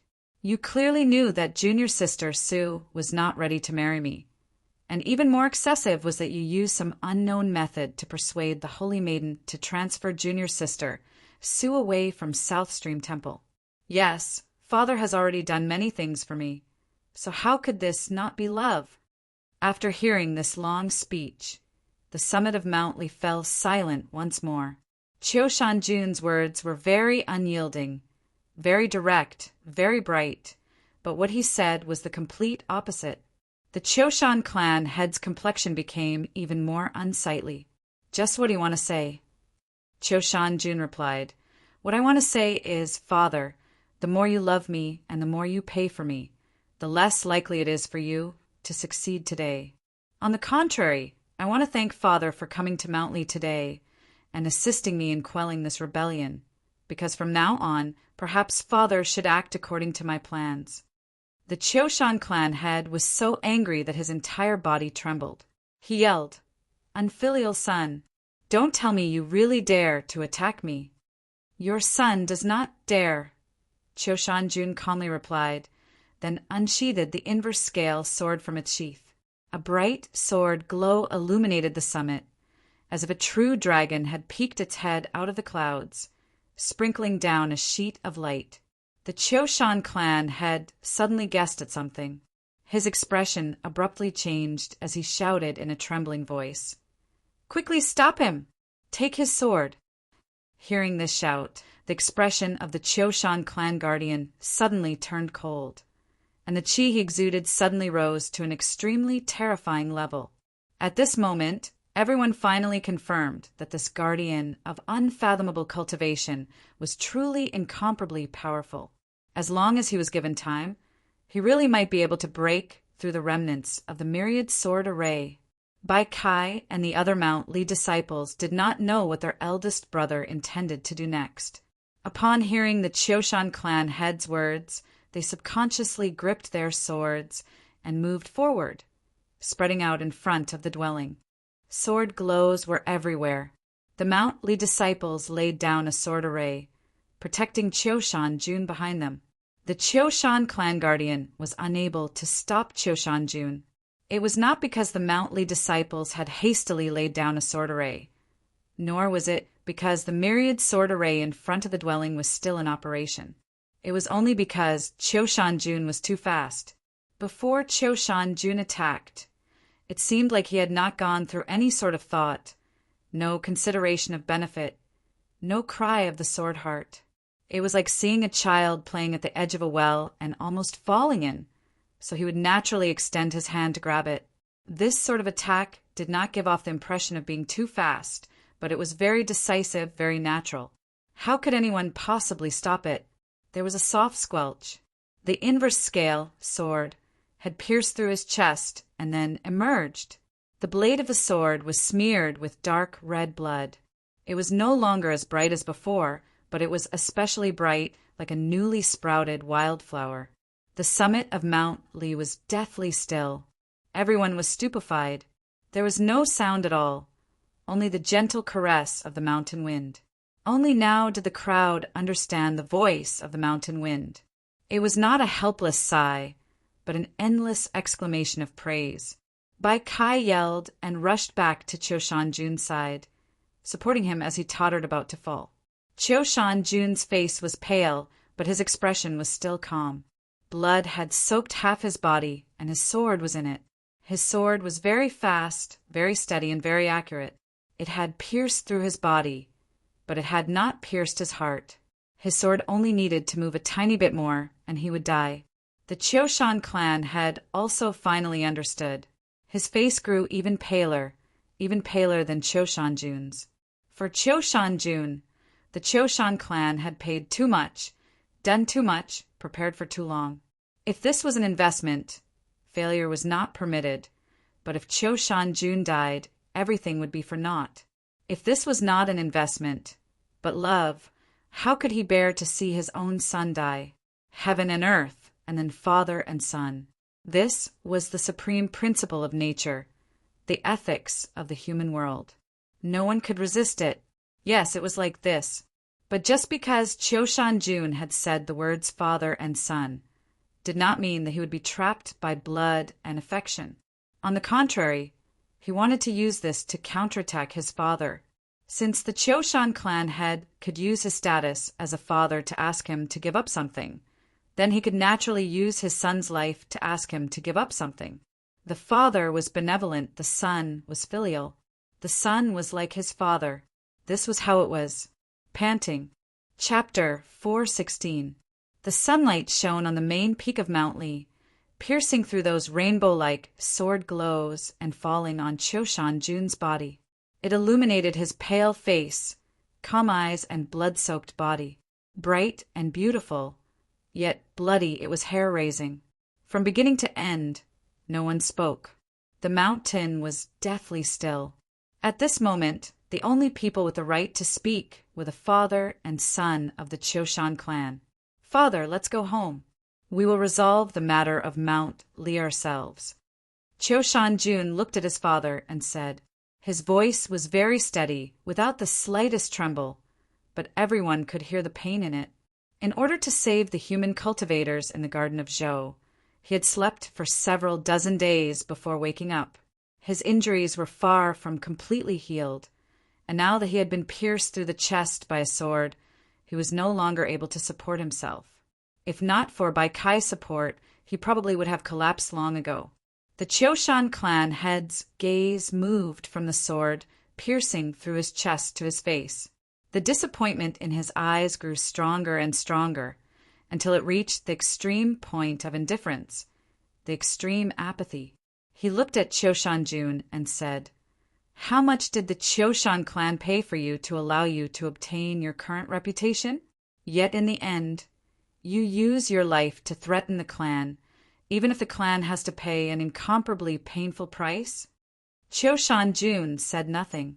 The Cho-shan clan head's body slightly swayed. In the end, indifference was only a facade. How could he not be angry? How could my Cho-shan clan produce a thing like you, unfilial son? After saying this, he turned around and walked away, no longer looking at his son. At the same time, he shouted out 2 words. Do it! Hearing these 2 words, the people on the summit immediately became nervous. Everyone knew that these 2 words were directed at the Cho-shan clan guardian. Cho-shan-jun was already heavily injured and on the verge of death. But the Cho-shan clan head was still not willing to give up.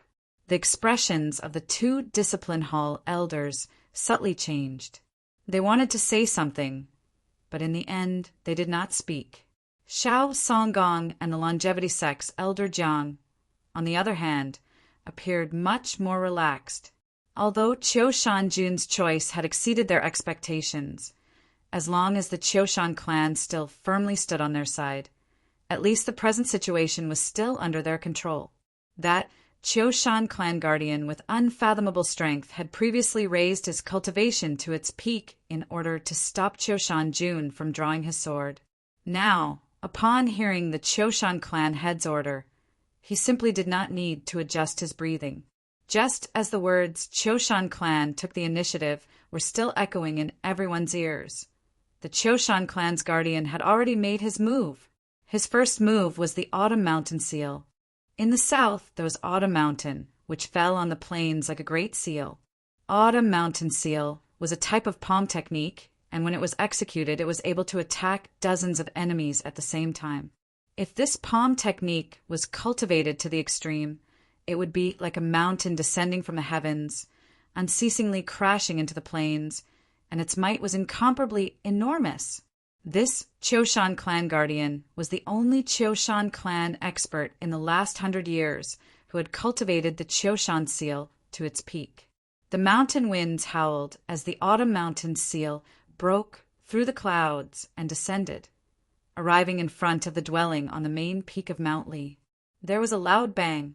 The palm of the Choshan clan's guardian heavily struck the backs of the two Discipline Hall elders. The two Discipline Hall elders were completely unprepared. They felt as if their backs had been hit by a huge mountain. Blood gushed out from their mouths, drenching their short white beards and clothes. At this time, the Choshan clan head was just turning around.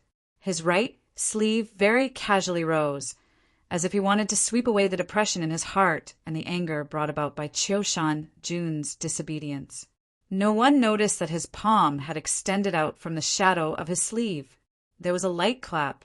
The Choshan clan head's sleeve rose up, and his palm noiselessly extended out, lightly landing on Xiao Songgong's left shoulder.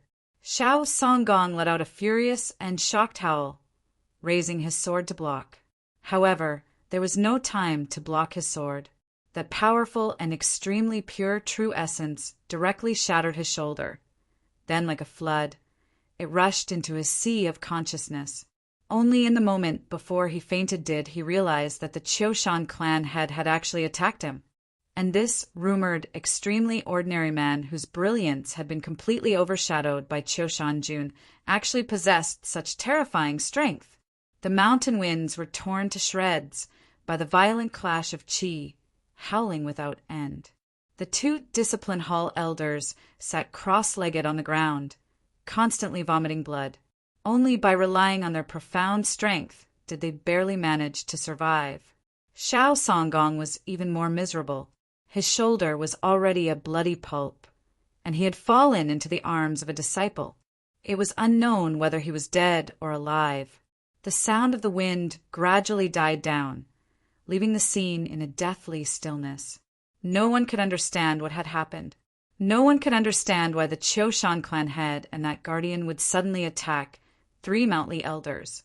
The situation had changed too quickly, so quickly that everyone was caught unprepared. They were stunned, speechless.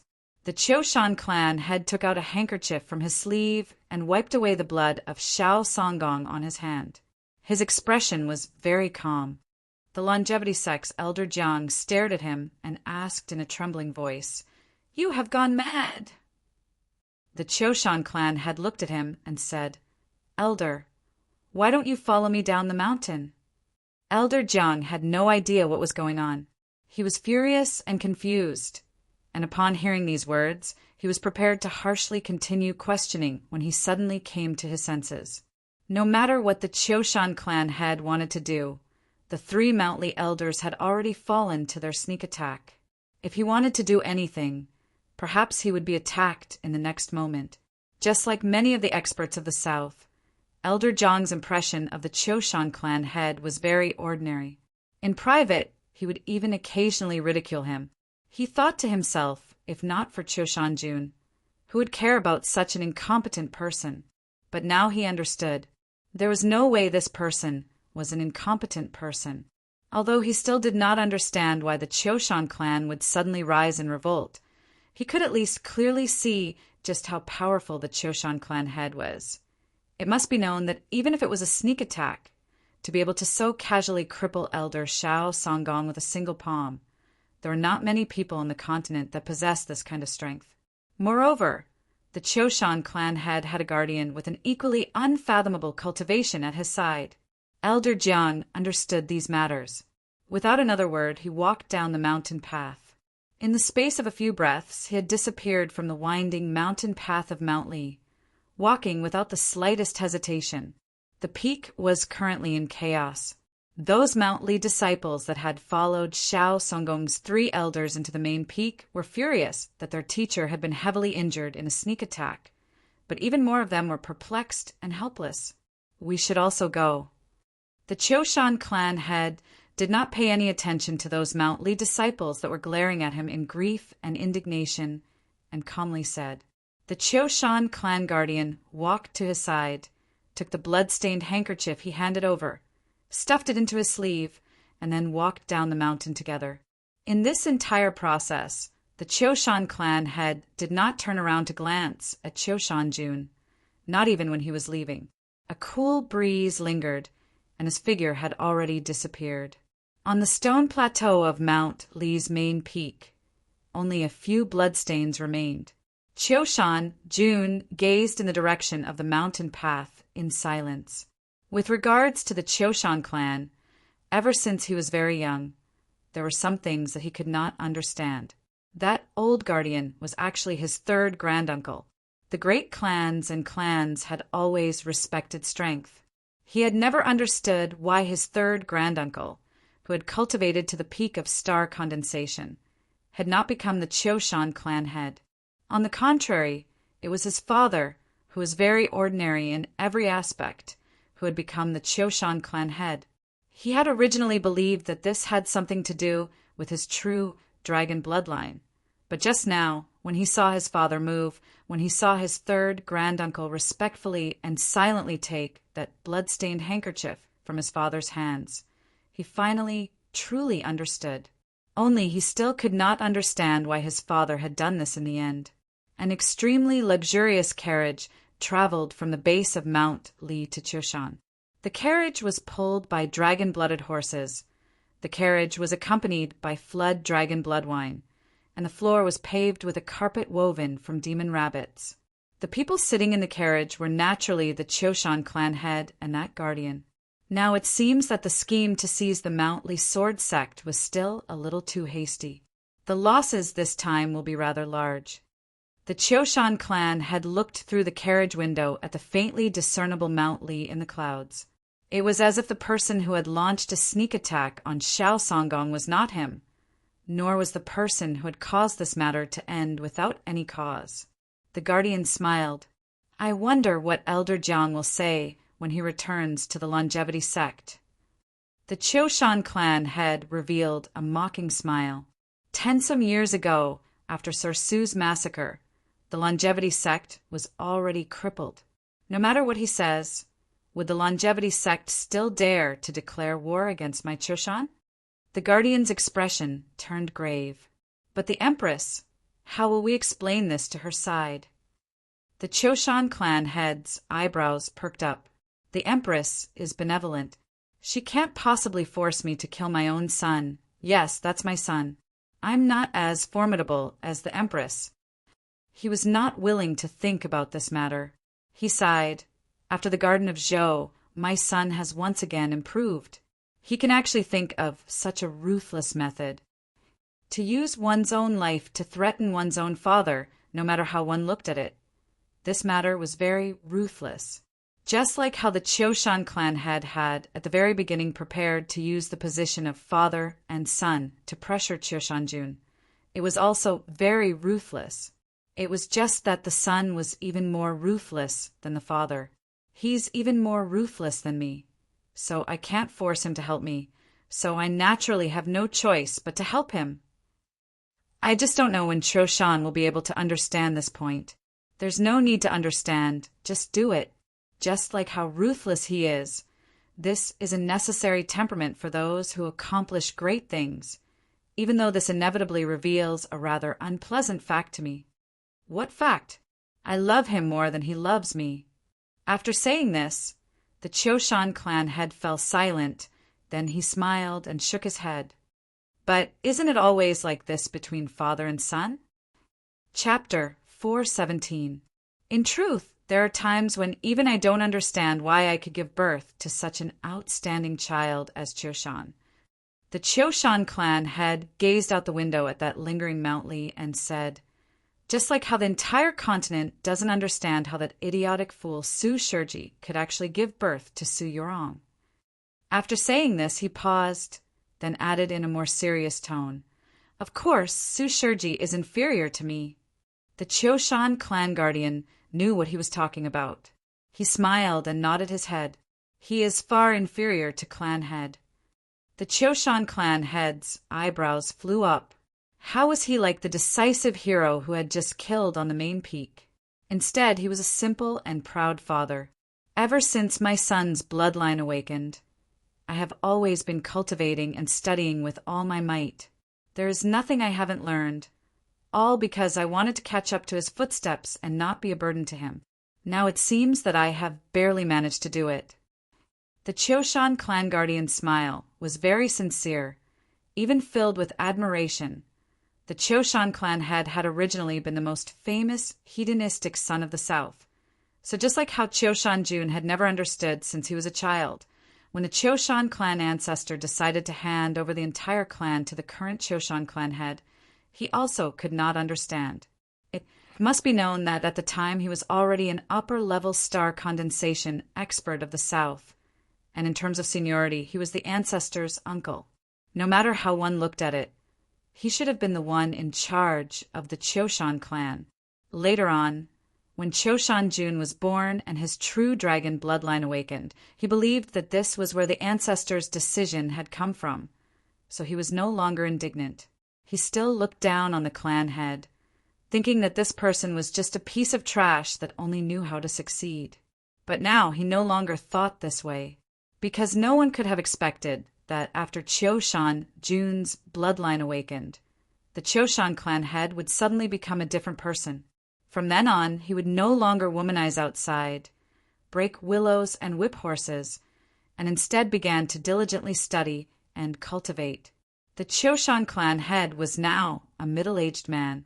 For a middle-aged man who had wasted half his life to suddenly begin to work hard, one didn't need to ask to know what sort of willpower and determination it required, what sort of price it required, but he had actually done it.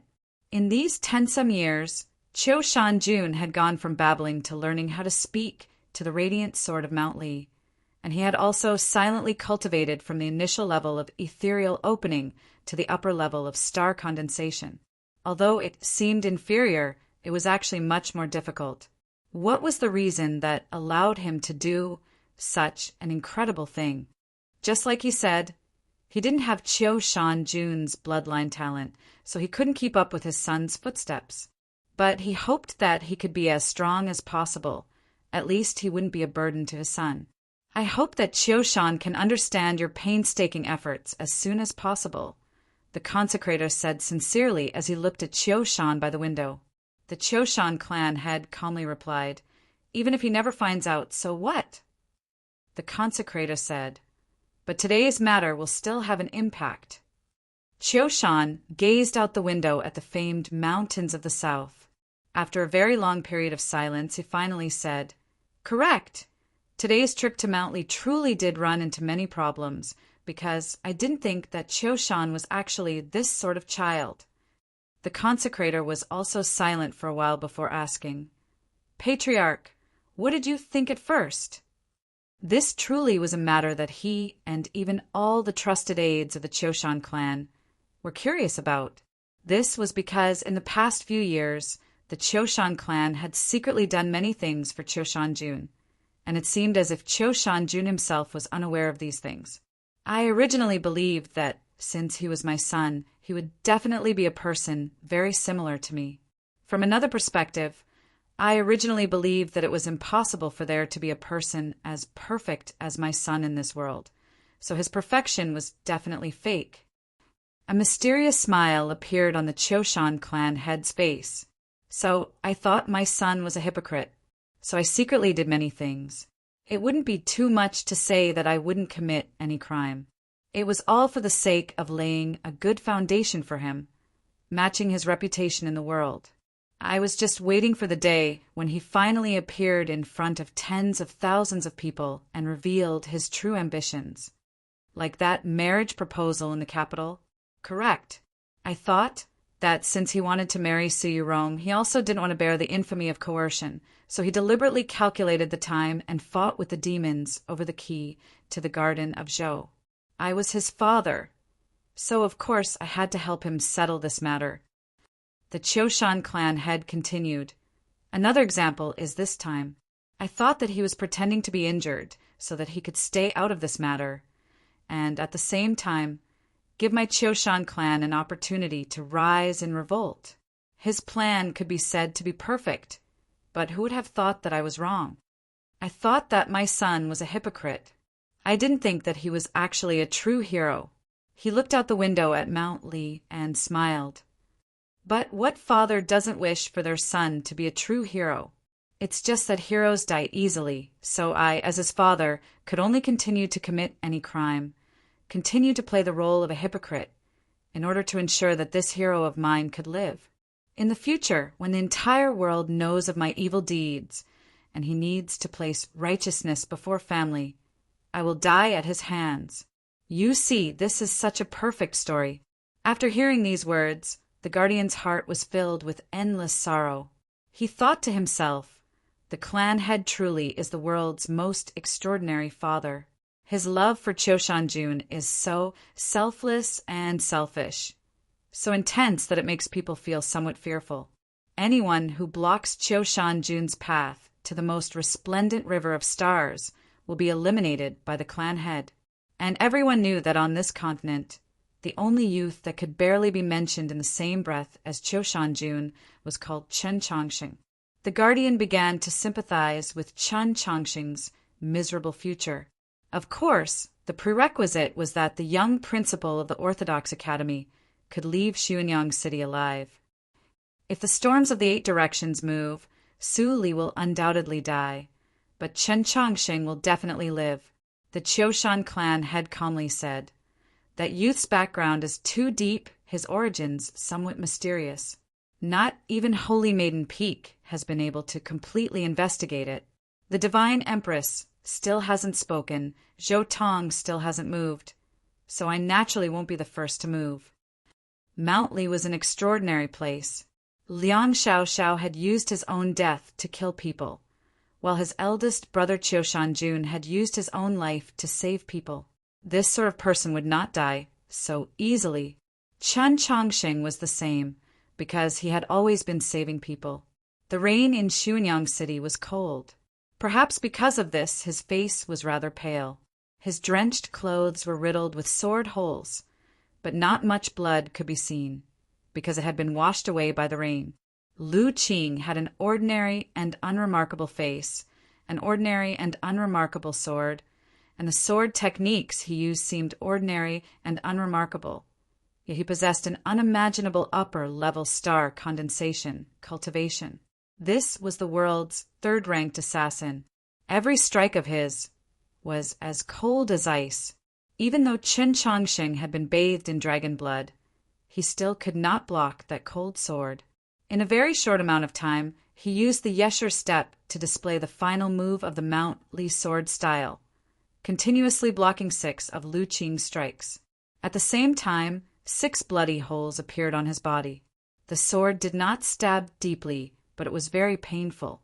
Fortunately, the blood that flowed out had no taste, just as tasteless as this battle. No matter how strange Lu Qing's movement technique was, his sword could not stab Su Li, only Chen Chongqing's body. Because Chen Chongqing's sword was very decisive, very ruthless, so it was very fast. Just like the sword that Choshan-jun had stabbed into his chest at the peak of Mount Li. He looked at Lu Qing, his face pale and expression serious. Emphasizing each word, he said, "I will not let you pass." Chapter 418. As expected of the third-ranked assassin in the world, Lu Qing's movement technique was abnormally strange. Just as Chen Chongqing said those words, he transformed into a wisp of smoke and disappeared into the heavy curtain of rain. When he reappeared, he was already extremely close to the buckskin horse that was silently lowering its head in the rain. Yet his sword still pierced into Chen Chongqing's body once more. Su Li had taught Chen Chongqing 3 swords, and he had used them all at this moment. He was becoming more and more proficient with them, and that ruthless intent of sharing life and death with him was becoming more and more unyielding. He had even begun to enter a realm where he could use them as he pleased. No one knew how many times Chen Chongqing's true essence could support him in using the last move of the Mount Li sword style, but in short he had persisted until now. Blood shot out from Chen Chongqing's ribs and was quickly washed away by the torrential rain. His face was pale and his expression somewhat wooden, as if he could no longer feel pain. However, his spiritual sense was still rapidly circulating, calculating the next move of this terrifying assassin. At the same time, he also had to pay attention to the battle between Wang Pe and Zhu Luo on the other side of the street. This was the requirement of the intellectual sword. The weather, the terrain, the environment, everything could be calculated. Chen Changsheng looked at the assassin's ordinary and unremarkable appearance and always felt that there was a problem with his calculations. He did not understand why his blood had suddenly become tasteless, and he certainly did not understand why his opponent's sword was not as terrifying as he had imagined. A body that had been soaked in dragon blood was far stronger than a body that had undergone perfect purification. For Lu Qing's sword to be able to so easily break through his defense was already extremely powerful. But according to Qin Changxing's calculations, Lu Qing's sword should have been even more terrifying. He had already endured 7 swords. Yet he was still standing in the rain and had not fallen. Why was this? 7 swords were only for an instant. Even the rainwater only had time to accumulate a little at the base of the broken wall. Whether it was the spectators in the distance or the people hidden in other parts of Xuanyang City, none of them had time to react. The torrential rain washed the long street. In the gloom, only the figures of 5 people and 1 horse could be seen. Wang Pe stood in the rain, his metal blade chopping out countless cracks in space to resist the boundless light that spilled over from the other end of the rain. The edges of the cracks had already become extremely bright, illuminating his body. These lights were all Zhu Luo's sword lights. They looked gentle like the moonlight, but there was nowhere for them to hide. Every sword light that landed on Wang Po's body would leave a straight cut, and fresh blood would flow out. He had already become a man of blood, and no matter how heavy the rain was, it could not wash it away. There was no other sound in the alley except for the sound of the rain. The torrential rain was thunderous. It was very lively, but the people in the field felt that it was a deathly stillness. Liang Wang's son, Liang Hongzhuang, and those people who wanted to kill Su Li at any cost, silently waited for the moment Qin Changxing fell. Shui, he and Hua Jiefu, who represented the 2 great powers of the great Zhou imperial court and the orthodoxy, also maintained their silence. The many priests and soldiers hidden within and outside Xuanyang City also maintained their silence. Because of Wang Po's silence and persistence, because of Chen Changxing's resolve, everyone knew that it was the saints who wanted Su Li dead. Even Zhu Luo was only carrying out the will of the saints. Wang Pe and Chen Changxing could be considered the strongest experts of their respective ages. But compared to the saints, they were still mortals. Their current opponents were all experts whose strength far surpassed theirs, but they had relied on their willpower and indescribable power to persist until now. Seeing these 2 figures in the rain, who could not be moved, Wang Pe was an important figure of scholarly manner, and Chen Changxing was the successor to the orthodoxy. They had no friendship with Mount Li, and they should have even been opponents. But for the sake of Su Li's survival, they had fought with the will of the saints until now. Why did they do this? Wang Pe and Chen Changxing did not like Su Li's personality. In normal times, they probably would not have risked their lives for Su Li, but now was not the time. Su Li should not have been heavily injured for the sake of the human world and the demons, only to be killed by the human world. This was betrayal, a very shameless action. In this matter, Wang Pe and Chen Changxing firmly believed that they were right and the saints were wrong. Then, in this matter, their choice was sacred and inviolable. The principle was this simple, but to carry it out was extremely difficult. Su Li sat on his horse, looking at Qin Changxing in front of him and Wang Pe in the distant rainy street. He did not say anything, the carefree mood on his face having disappeared long ago. Before Wang Pe and Qin Changxing fell, Su Li would not die. This was the conclusion that the people of Xuanyang City had come to. Wang Po's death would assuredly shake the south and have an enormous effect. But if it was to kill Su Li, this price seemed acceptable. But the problem was that no one wanted Qin Changxing to die. Chen Changxing was the principal of the Orthodox Academy, the successor to the orthodoxy. The Pope wanted Su Li to die, but he definitely did not want Qin Changxing to die.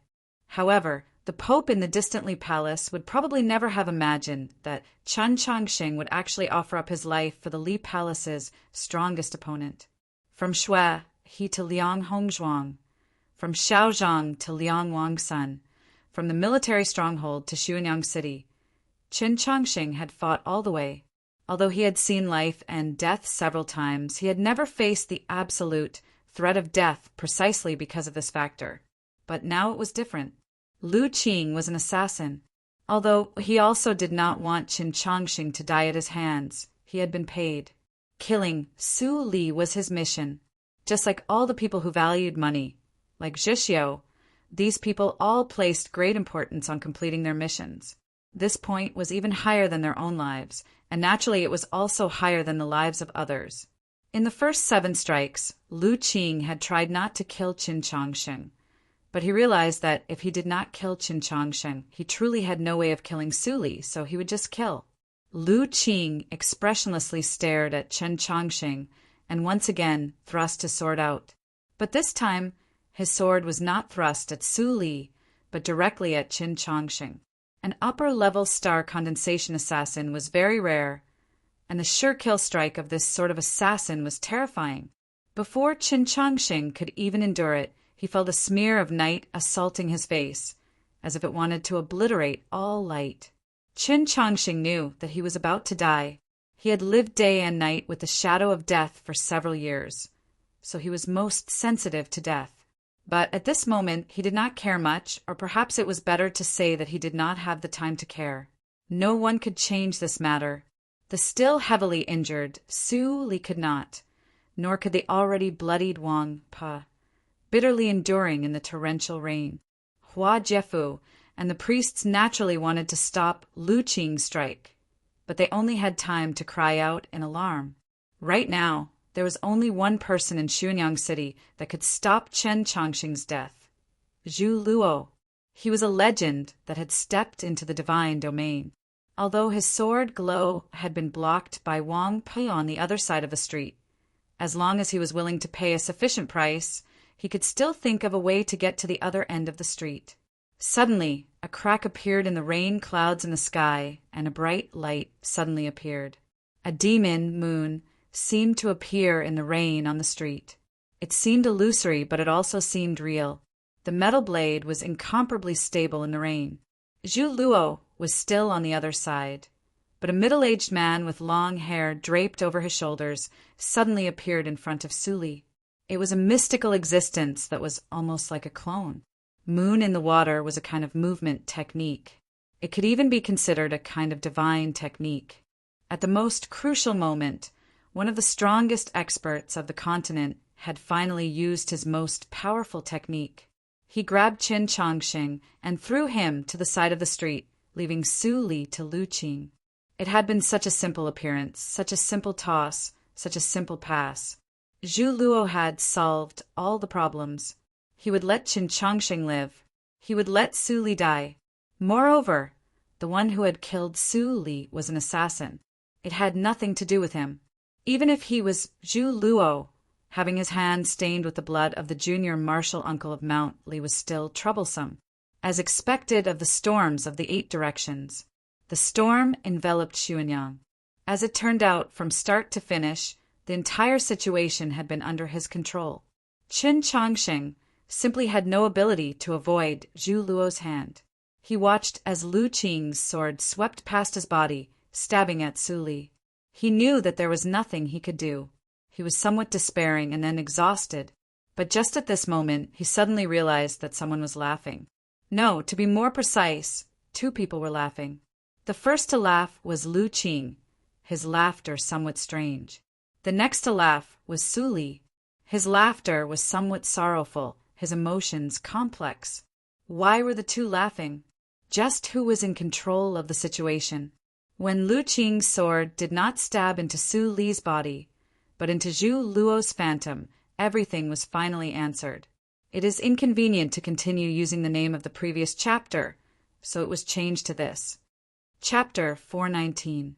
When Zhu Luo was like the moon in the water, transforming into a seemingly solid clone that easily passed through the crack in space created by Wang Po's blade and arrived at the other end of the street.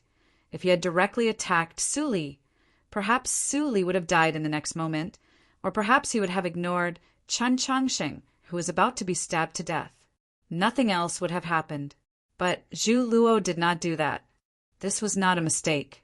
At least in that instant, those people who had not predicted the following changes all believed that Zhu Luo was not wrong, even feeling that his response was flawless.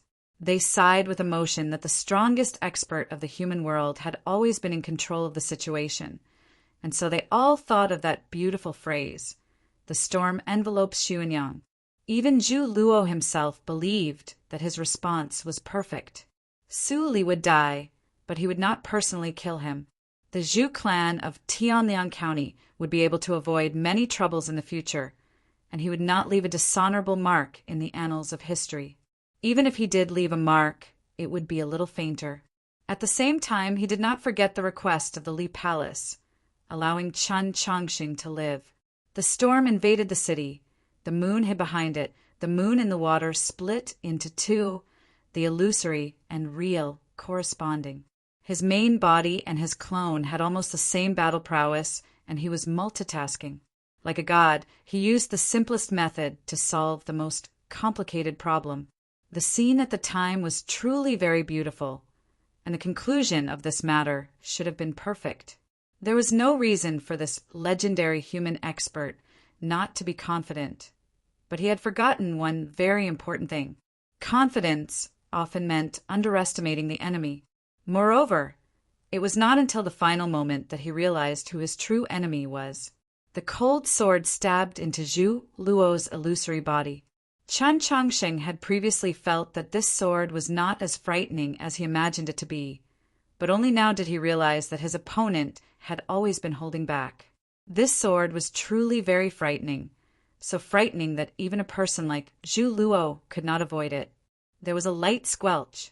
Lu Qing's sword drew a strange curve in the torrential rain, like a branch in a moon pond, cutting the moonlight in the water into several pieces. At the same time, it also cut through Zhu Luo's illusory body, stabbing deeply inside. This was not the end, but the beginning. Only after Lu Qing's sword stabbed into Zhu Luo's illusory body did it truly begin to explode with its most powerful might. The cold sword suddenly became incomparably hot, and then it began to glow, began to burn, spitting out countless golden birds of fire. Each bird of fire seemed to be carrying a sun on its back. The rainy street was suddenly illuminated, and Zhu Luo's illusory body began to burn from the inside out. This was a secret technique of Mount Li, Golden Crow, sword technique. An angry howl resounded from the other end of the rainy street. Zhu Luo's gaze passed over Wang Po's blade and looked at the scene several dozen zhang away, his anger reaching its peak. Lu Qing's sword had clearly pierced his illusory body, but for some reason his chest began to bleed. In the several centuries since he had stepped into the divine domain, had anyone dared to injure him? Had he ever bled before? He had long forgotten the feeling of being injured, and he had even forgotten that he could be injured, until this moment. However, what truly enraged him was not the matter of his injury, but the identity of the assassin and the fact that the assassin had used the Golden Crow sword style of Mount Li. This made him incomparably furious, and he even had a faint feeling that something bad was about to happen. The angry roar resounded through the rainy street. Zhu Luo's sword slashed towards Wang Po in front of him. His sword intent surged, the dark clouds parting and the moonlight growing countless times brighter. At the same time, the number of sword lights that landed on Wang Po's body increased by countless times. Wang Po's blood gushed out of his body like a torrential rain, but the iron blade remained motionless in the rain. Zhu Luo's sword slashed in front of him, but it landed even further away. At the same time that he attacked, he used the moon and water movement technique to appear on the other end of the rainy street and simultaneously attack Lu Qing. Although it was an illusory body, it possessed a strength almost identical to his own. Even if his opponent was the world's third-ranked assassin, How could he possibly block the might of this strike? Lu Qing's strange and elusive figure was completely enveloped in the sword light. Chi, chi, chi, chi. Countless sharp sounds rang out, and in just an instant, dozens of bloody holes appeared on his body. Any other opponent, even an upper-level star condensation expert like Lu Qing, would have died on the spot under Zhu Luo's sword brimming with rage. There would have been no accidents. But Lu Qing was no ordinary cultivator. He was an assassin. He was most skilled at killing people, so he was naturally most skilled at not being killed. The clothes he wore seemed very ordinary, even somewhat shabby, but they were actually woven from ghost silkworm silk and could block the cuts of ordinary blades and swords. Of course, in a battle of this level, this did not have much meaning. More importantly, underneath his clothes was a soft armor manufactured by the Wenshui Tangs. His ordinary and unremarkable face was actually a mask. Unlike the white paper on Xiao Zhang's face, his mask came from the pavilion of heavenly secrets and had the same defensive power as armor. Of course, this actually did not have much meaning, but when all of these things were added together, they had meaning. The meaning was that Zhu Luo's furious strike could not kill him on the spot, but that he could still stand in the torrential rain and continue to strike. The whizzing sounds became the crisp cry of sword intent colliding with a hard object. Lu Qing's entire body was covered in blood, but he still stood majestically. At this moment, the assassin had become a death soldier, because behind him was Su Li. The sword in his hand, which was like the sparse branches of a moon pond, had clearly already exhausted its energy, but it still forcefully advanced a little more. The burning sword, spitting out countless birds of fire, exuding boundless light and heat, exploded in the next moment. The sword exploded in Zhu Luo's phantasm. A loud bang resounded. The torrential rain on the long street was jolted away. Zhu Luo's phantasm suddenly became incomparably bright, the edges faintly showing signs of damage. And on the other end of the street, Zhu Luo's chest was a bloody mess. He had silently followed Su Li and Qin Chongsheng for several dozen days. Just a moment ago, he had suddenly launched an attack and covered Qin Chongsheng in blood. Only when Zhu Luo arrived did he finally reveal his true goal. As it turned out, it was not to kill, but to protect. This strike, whether in terms of calculation or in any other aspect, had reached the pinnacle. It could be said that this strike was the best conclusion to Lu Qing's life as an assassin. A very strange strike, a very bright strike, a very patient strike, a very terrifying strike. This strike was powerful and terrifying to an unimaginable degree. But it was still not enough to kill Zhu Luo, because this pinnacle still belonged to the pinnacle of the human world. And for an expert like Zhu Luo, after stepping into the divine domain, one could say that they were no longer human. Before the angry howl had ceased, it suddenly became a clear howl, desolate and cold to the extreme, like the bright moon over the snowy plains. Zhu Luo's phantasm swayed under the assault of the torrential rain, but it did not disperse. In the next moment, a phantasm sword suddenly appeared in the phantasm's hand. A sword stabbed at Su Li. Su Li expressionlessly gazed at this sword, his right hand already gripping the handle of the yellow paper umbrella at some point. Even if they were powerless to fight, people like them would still die in battle. This was the general meaning. After Lu Qing attacked, he could no longer hold on and sat down in the rain. Blood spurted from his body and face. He was already incapable of doing anything else. Zhu Luo's sword had come, pure and cold, because he was truly enraged. He was determined to kill Su Li. No matter who tried to stop him, they would all die together. Suddenly, the faint cry of a dragon could be heard on the rainy street. Or perhaps it was the cry of a dragon. As it turned out, Qin Chongsheng had still been present the entire time. Just when Zhu Luo was prepared to throw him to the corner of the street, Lu Qing's sword had arrived. So he had fallen on the rainy street. The dragon cry sword was in his hand. He stood on the water and swung his sword through the air. When he swung his sword, it was the cry of a dragon. His sword had met Zhu Luo's sword. The real Dragoncry sword had met the illusory Moonlight sword. Perhaps there was no difference between swords, and the Dragoncry sword might even be stronger. But the disparity between sword users was truly too great. Noiselessly, the illusory sword was like moonlight illuminating the snowy plains. It easily passed over the edge of the Dragoncry sword and continued forward. But then it was blocked by the sheath. Chapter 420. Qin Changxing's face was illuminated by the sword glow, just like a snowy plain. Zhu Luo's phantom was right in front of him, right in the torrential rain, exuding boundless light, just like a statue of a god. An unimaginable pressure followed the sword and fell upon Qin Changxing's body and soul. Of course, his sword was inferior to Lu Qing's sword, but it was also unusual. Facing a supreme human powerhouse that he had never met before, or even imagined, he would naturally use his strongest sword. The 3 swords that Su Li had taught him were all within it.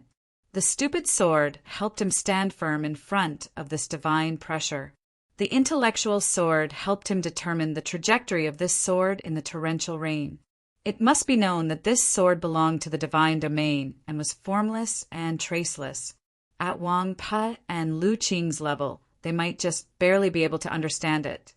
But if he had not learned the intellectual sword, it would have been impossible. Finally, he ignited his true essence and life in an attempt to block this sword. Alas, he could not block Zhu Luo's sword, just like how the arms of a praying mantis could not block a galloping carriage. As expected, the illusory sword, carrying the moonlight, passed over the edge of the Dragoncry sword. Yet, just as Zhu Luo's sword was about to stab into his eyes, it was blocked outside the sheath of the Dragoncry sword. How could an illusory sword be blocked by a real sheath? Only Qin Changxing, who was present at the scene, understood what was going on. It was very hard to explain with words. For the spectators in the heavy rain, the scene they saw was the illusory sword had stabbed into the sheath that Qin Changxing was holding with both hands. There were 2 moons in the night sky and in the water. There were 2 Zhu Luos on the rainy street. One was real, one was illusory, but the 2 moons were equally bright, and the 2 Zhu Luos were equally powerful. The only difference was whether or not they had emotions. When the illusory sword brimming with moonlight stabbed into Qin Changxing's sheath, the illusory image of Zhu Luo in front of Qin Changxing showed no change. Its face remained expressionless, radiating light and heat from within. Meanwhile, on the distant rainy street, Zhu Luo, who had already suppressed Wang Po's blade into silence, had his clear and cold expression instantly replaced by shock and perplexity. Countless swords suddenly cried out in the rain, and then the sounds of the torrential rain could no longer be heard. The harsh, coarse, sharp, clear, and oppressive cries of swords exploded through the rainy street. All of Xuanyang City could hear the cry of a sword. The illusory sword seemed to have encountered countless swords in an instant. Some collided, some scraped, and some cut each other. Countless sword cries rang out at the same time. In the heavy rain, some of the spectators with lower cultivation levels were knocked unconscious. However, nothing happened on the rainy street. Other than the rain, everything was quiet. Where did these sword chimes come from? Where did Zhu Luo's sword meet the sword? Those swords were all in the scabbard of the Dragoncry sword. Qin Changxing's sword was originally 10,000 swords. Those 10,000 swords from the Garden of Zhou. However, Zhu Luo's sword was completely sealed in the scabbard. But in the end, they still met. The 10,000 swords were not unsheathed, but they could still face the enemy. Inside the scabbard, for a moment, there was a great army of violent storm and thunder. The illusory sword in Zhu Luo's hand continued to enter Qin Changxing's scabbard. It wasn't returning to its sheath, but it was getting shorter. Some glowing particles fluttered around the opening of the scabbard. It was the scraps of the sword that had been worn away. Although the 10,000 swords were damaged, their sword intents were still sharp. In an instant, There were at least several thousand cuts and scrapes. How could Zhu Luo's illusory sword endure? Even on the other end of the rainy street, the real moon's sword in his hand was also getting shorter. Even more unimaginable was that between the fingers that gripped the sword hilt, blood actually began to seep out. Zhu Luo's complexion became somewhat pale.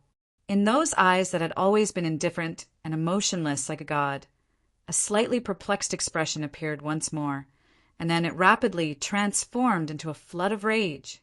He could feel the swords in Chen Changsheng's scabbard and even recognize them as famed swords that had once passed away. Some of them even had qis that he had been close to several hundred years ago. However, he had no way to lament Chen Changsheng's fortuitous encounter or inquire about the truth of the matter, because those incomparably powerful swords were currently attacking him, and he had truly been injured. He had actually been injured by an ethereal opening youth. I don't care what sort of young genius you are. I don't care if you are the youngest upper-level ethereal opening cultivator in history. In the end, you are still only at ethereal opening, only a 16-year-old youth. How can you injure me? How dare you injure me? I, the majestic storms of the 8 directions, was actually injured by you. This is something that cannot be allowed. An angry roar resounded through Xuanyang City, instantly suppressing the cries of those swords. The rain clouds gradually dispersed, and the moonlight became even brighter. Zhu Luo took a step towards Wang Pe, the sword in his hand, slashing down. On the rainy street, several dozen zhang away, his illusory figure leaned over to press down on Chen Changsheng. The illusory sword incessantly pierced into the scabbard. Those glowing sword shards sprayed out even more intensely. Those rays of light, those sword shards, were all the sharpness born from the cutting of sword intense with sword intense. It seemed very beautiful, but it was actually very dangerous. The torrential rain gradually slowed, but the puddles on the street had not yet dispersed. Those sword shards actually cut apart the ripples in the water. Needless to say, the gray stones and broken walls on the ground were covered in fragments. Lu Qing stood up from the rain and continued to stand guard in front of Su Li's horse, his sword held horizontally in front of him. Those glowing sword shards shot out like countless powerful arrows. In an instant, his hairband was severed. His black hair floated up, and then his hair was also severed. His clothes were in tatters, and his body was riddled with several hundred tiny bloody holes. He looked very miserable, but in the end he had protected the horse and its rider. Su Li sat on the yellow buckskin horse, his head lowered, saying nothing. Logically speaking, Qin Changxing should have already died. Both Su Li and Zhu Luo believed this, but miraculously, even though he was enveloped by the sword shards that filled the sky, not a single wound had appeared on his body. A qi that came from somewhere enveloped his entire body. This qi came from the jade rui at his waist, or the string of stone pearls that had appeared on his wrist at some point. No one could sense this qi. Only those sword shards could sense it, so when they arrived in front of Chen Changsheng, they naturally drifted away, the details perfectly concealed in the light. Then the rain fell once more, the rain clouds gathered once more, and the moonlight gradually faded. In the curtain of rain, Zhu Luo's illusory figure gradually dimmed, gradually becoming weaker. Finally, at a certain moment, the illusory sword was completely swallowed by the scabbard. The illusory figure abruptly collapsed, transforming into countless tiny bubbles. Countless cries of alarm rose up from Xuanyang City. Zhu Luo stood at the other end of the rainy street, his body covered in blood, his face pale. His right arm trembled. His sword was already damaged, leaving only the hilt. Just at this moment, Wang Po's blade finally arrived in front of him. Chapter 421. Since the start of the battle, this was the first time that Wang Po's blade had a chance to appear in front of Zhu Luo. Just when Zhu Luo was suddenly ambushed, his body was wounded, his phantasm shattered, and the moon in the water was forced to return to his body. The blade rose in the storm, reaching its peak and also reaching its peak. Wang Pa paid no attention to what had just happened. He paid no attention to the bright moon amidst the rain, the assassin's sneak attack after sneak attack, Qin Changxing's 10,000 swords clattering together as he slashed at Zhu Luo. It was like he was chopping firewood or even calculating accounts. He was incomparably focused. This might be his best chance to defeat Zhu Luo, and it might even be his only chance to do so before stepping into the divine domain. Zhu Luo raised his palm to the sky, dark clouds obscuring the moon. No one knew whether Wang Po's full-strength blade or Zhu Luo's hastily executed palm in his heavily injured state would be stronger. Even in the next moment, no one knew, because Wang Po's blade did not descend. The blade stopped in the air in front of Zhu Luo. Zhu Luo's palm also stopped in the air. The two did not meet. The torrential rain gradually subsided, but the street was still gloomy and quiet. The scene seemed to stop. Not even the sound of breathing could be heard. Zhu Luo silently gazed at Wang Pa, his face abruptly turning abnormally pale. Countless strands of powerful qi gushed out from the edges of his palm and his clothes, scattering into the drizzle. This was the true essence he had forcefully restrained after his heavy injuries. It should have fallen on Wang Po's blade, but he had not expected that Wang Po would give up on this final chance. The blade stopped in the air. With a muffled hum, Zhu Luo's true essence completely missed, his qi completely dispersed into the world. He had not expected Wang Pa to withdraw his blade, because he was not Wang Po's type of person. Wang Pa had withdrawn his blade not because he had calculated how the situation would develop, not because his battle instincts were so powerful that they could see through the dark clouds obscuring the moon. It was because of a very simple reason.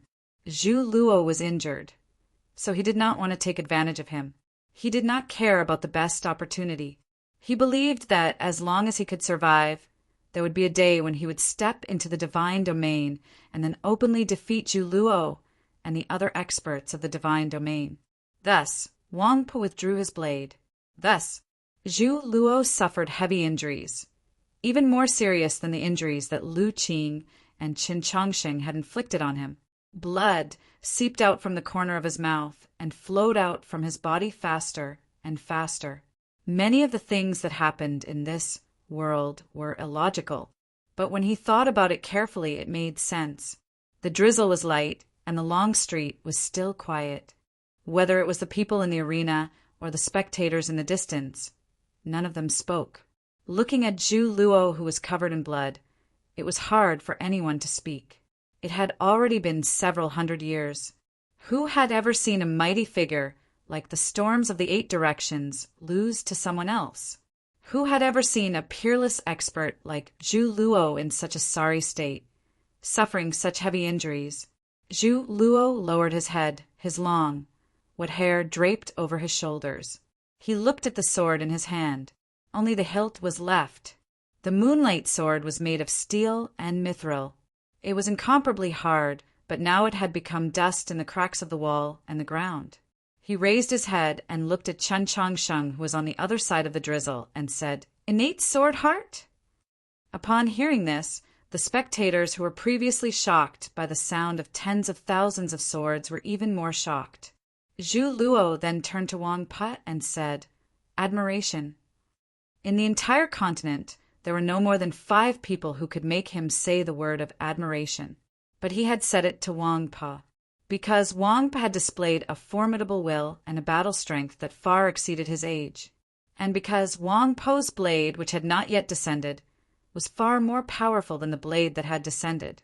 Finally, Zhu Luo turned to the other end of the street, to the assassin covered in blood, standing in front of his horse.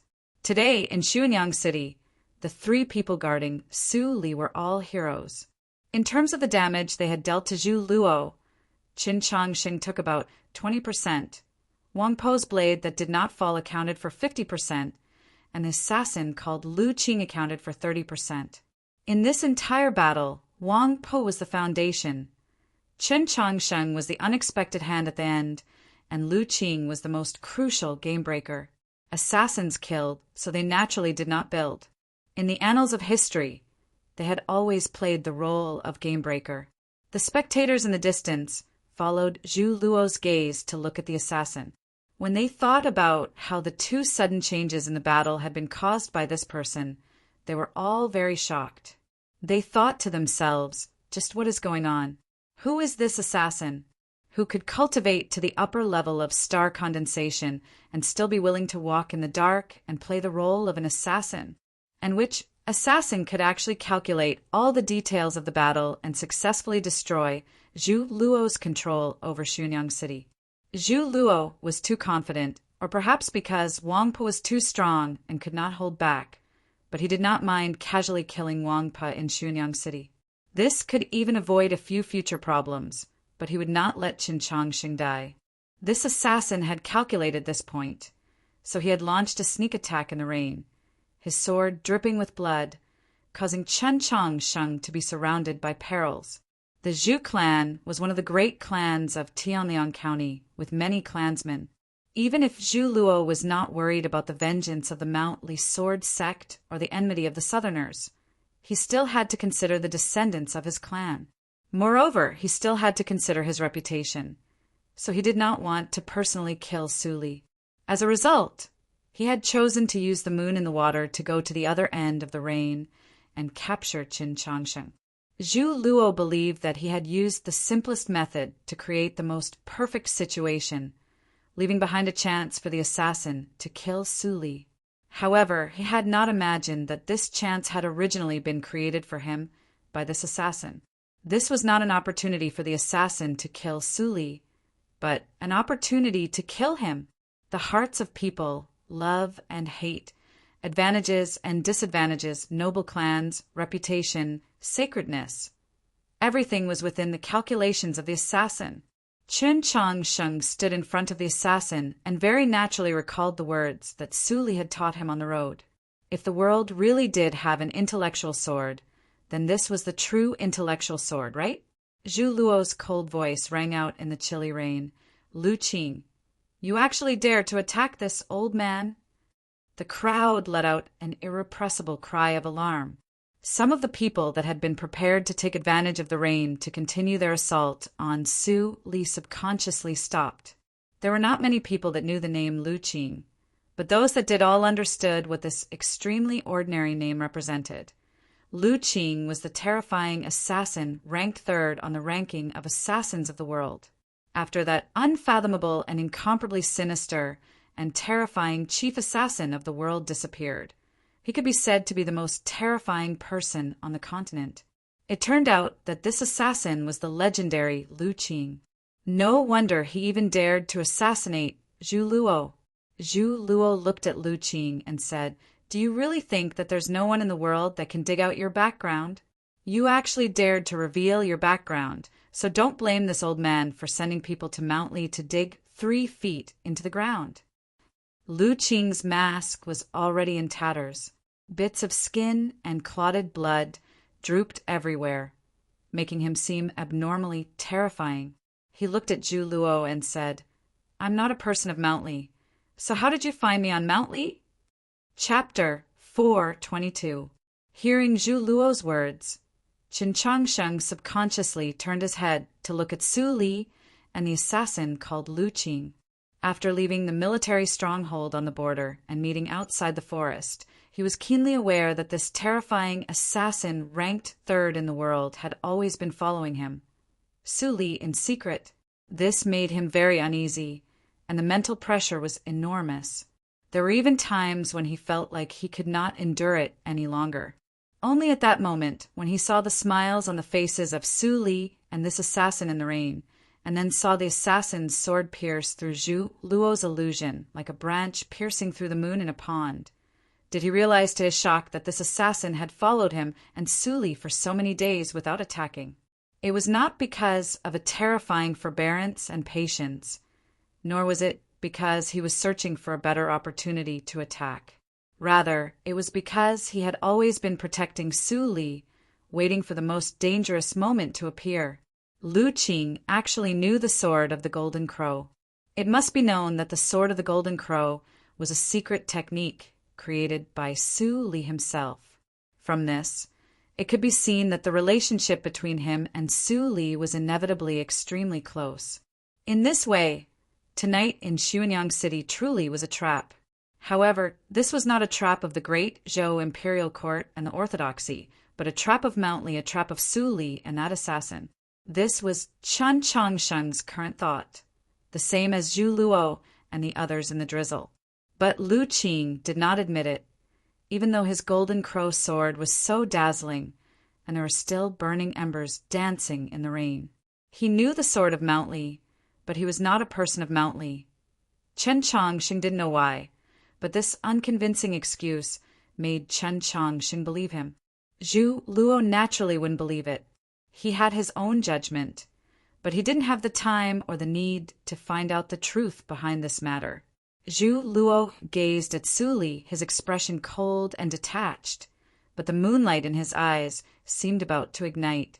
He had come to Xuanyang City today precisely to kill this person. In the past, even if he was one of the storms of the 8 directions, he would not have dared to say that he had a chance of defeating Su Li, but the entire continent knew that Su Li had been heavily injured when breaking through the encirclement of the demons. He had originally believed that killing Su Li would be a very simple matter, not even requiring him to personally act. But now, it seemed that even if he personally took action, he might not succeed. He was even seriously injured. A person like Su Li was truly very difficult to kill. Similarly, although he was heavily injured, it was very difficult to kill him. In the heavy rain, Wang Pi, Lu Qing, and Chen Changsheng's response could be said to be the toughest, most intelligent, and could even be said to be perfect. They had inconceivably heavily injured Zhu Luo, but had no way of making him die or admit defeat. I did miscalculate some things.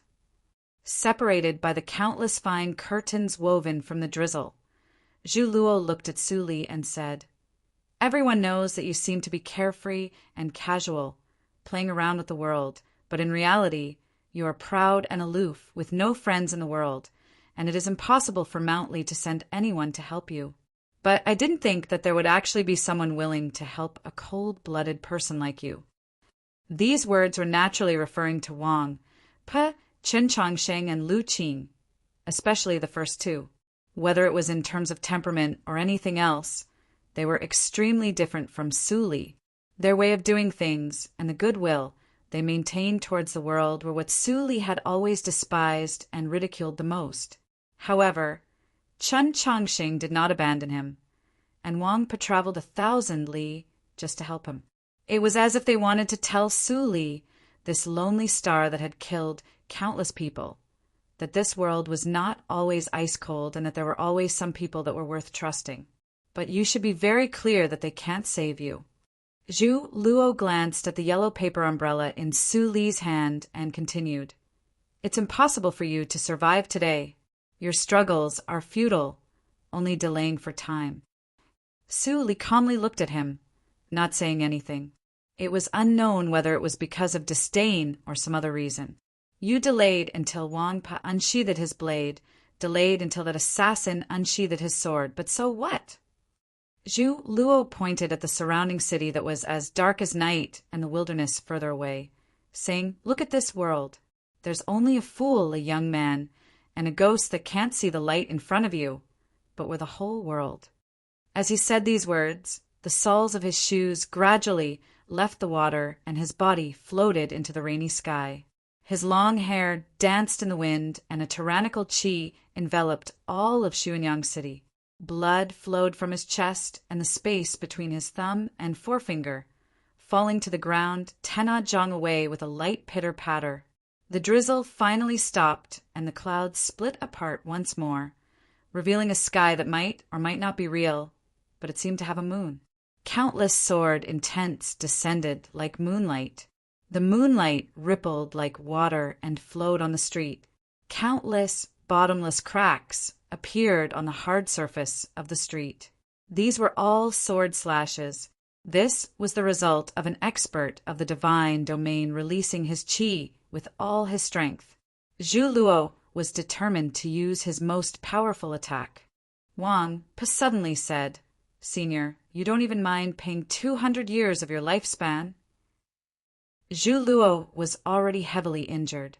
If he wanted to kill Su Li without the slightest mishap, he would have to pay an even greater price. He looked at Wang Pa and said, "Brat of the Wang clan, didn't you also pay 20 years of your lifespan?" Previously in the inn, Wang Pa had heavily injured painted armor Xiao Zhang and Liang Wang's son with a single blade. It must be known that although he was ranked at the top of the Proclamation of Liberation, in reality, the three of them were very close in strength. He was fighting one against two and wanted to make them lose their ability to fight in the shortest amount of time.